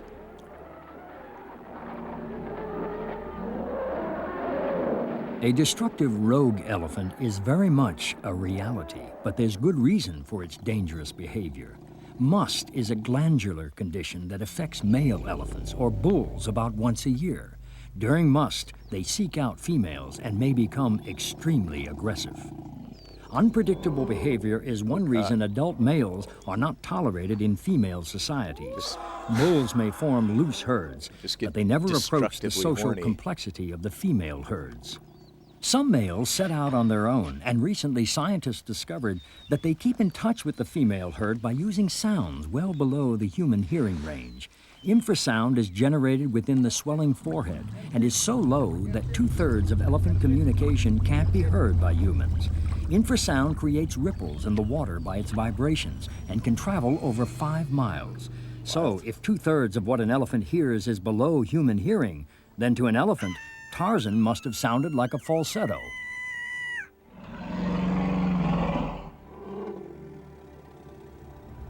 Though elephant sound is easily measured, their emotions are not.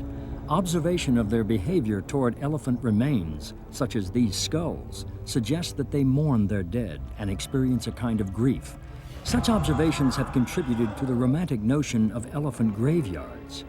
But graveyard sites are most likely the results of weary and dying elephants, seeking the one thing that can support their tremendous weight, water. Over the years, the corpses may collect in one area, giving the false impression of a communal death site. Bones aren't the only things that elephants leave behind. They are nature's greatest producers of fertilizer, with the output of a fully grown elephant reaching 300 pounds a day. Well, we got elephant corpses and elephant What is waste to an elephant is droppings. just the beginning for many plants, animals, and insects. Baboons pick at it for undigested seeds. Francolins find a nest in it, with central heating no less. Dung beetles derive their name from it, and they're so devoted to it, a pile of dung can be more dung beetle than dung. Not a bad thing, since they take so much of it away.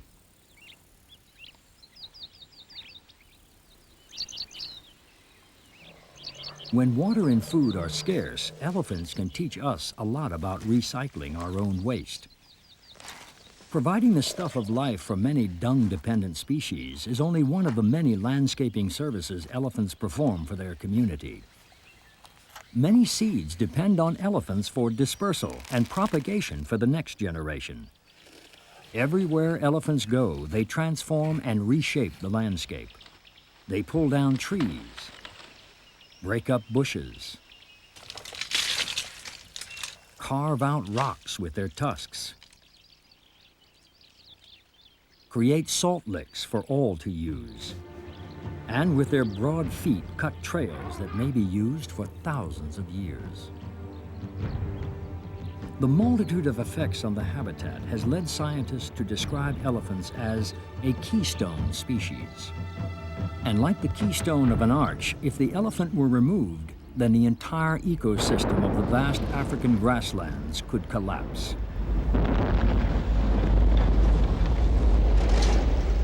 Elephants are even becoming the keystone of some human economies, such as the tourist industry in Kenya.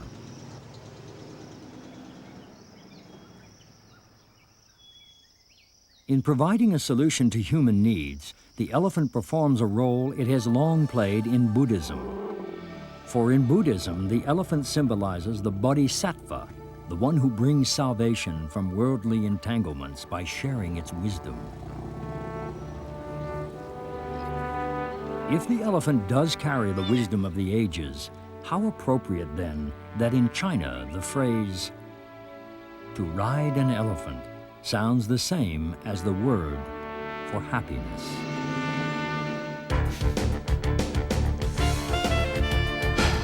That was a little contrived of an ending, but I like that.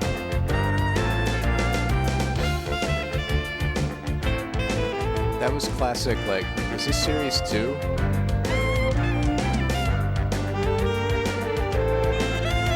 Bill Butt! It's a Bill Butt Eyewitness. Bill Butt makes the best Eyewitness episodes. Do we get a making of? Yeah.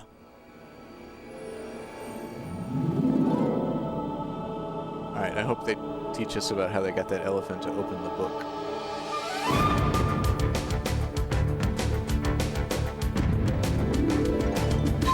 The Eyewitness Museum, created by combining traditional filmmaking techniques with state-of-the-art graphics, stripping away the mysteries of nature and science to reveal the essence of each subject.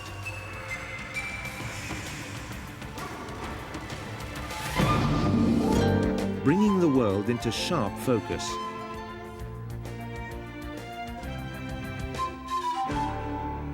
The making of Eyewitness. Okay, I think this is the first series. The distinct style of the Eyewitness books is the basis for each of the style. programs. Each half-hour episode is based on a book title. The Eyewitness book's visual style gives the program makers a starting point and a challenge. The challenge of transferring the clarity and super-realism into moving images and sound. Now let's take a look behind the scenes at the making of Elephant.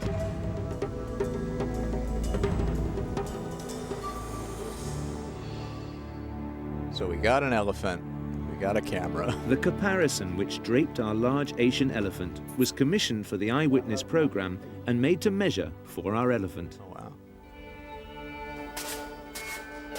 Everyone had to wipe their feet before stepping into the white set.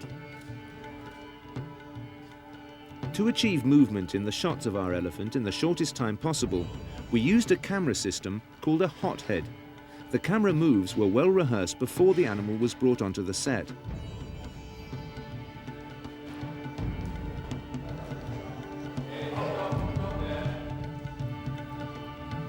The hothead and crane required 6 people working in close harmony to the director's instructions. The camera is remote controlled and is at the end of a 7-meter crane.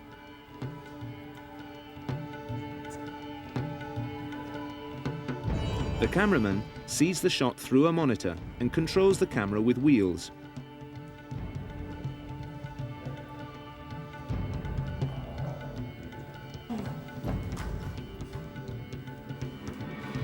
It takes great precision to compose a shot for the later edition of electronic graphics.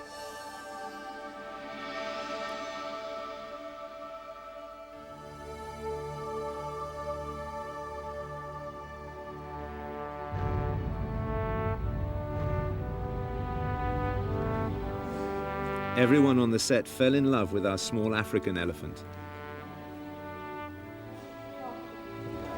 Except perhaps the mouse.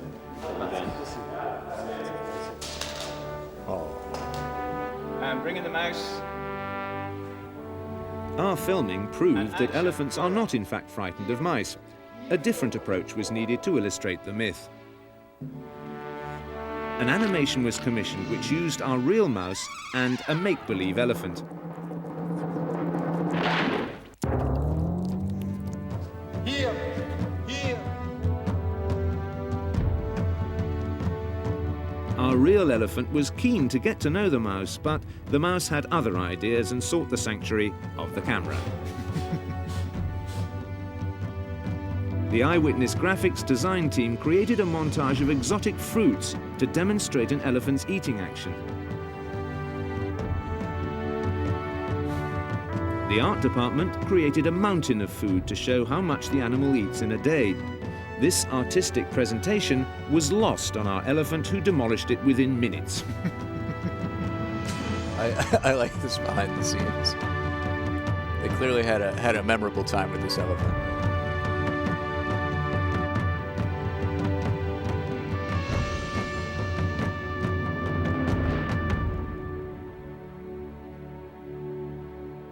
Despite their attempts to keep things neat and tidy.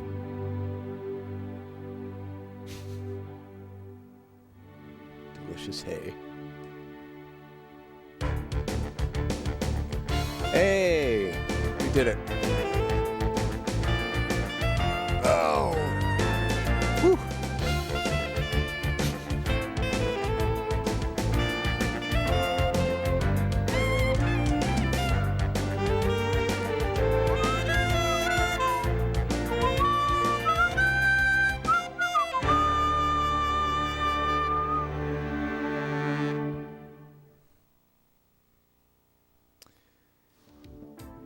Thank you, everybody, for enjoying Eyewitness Elephant.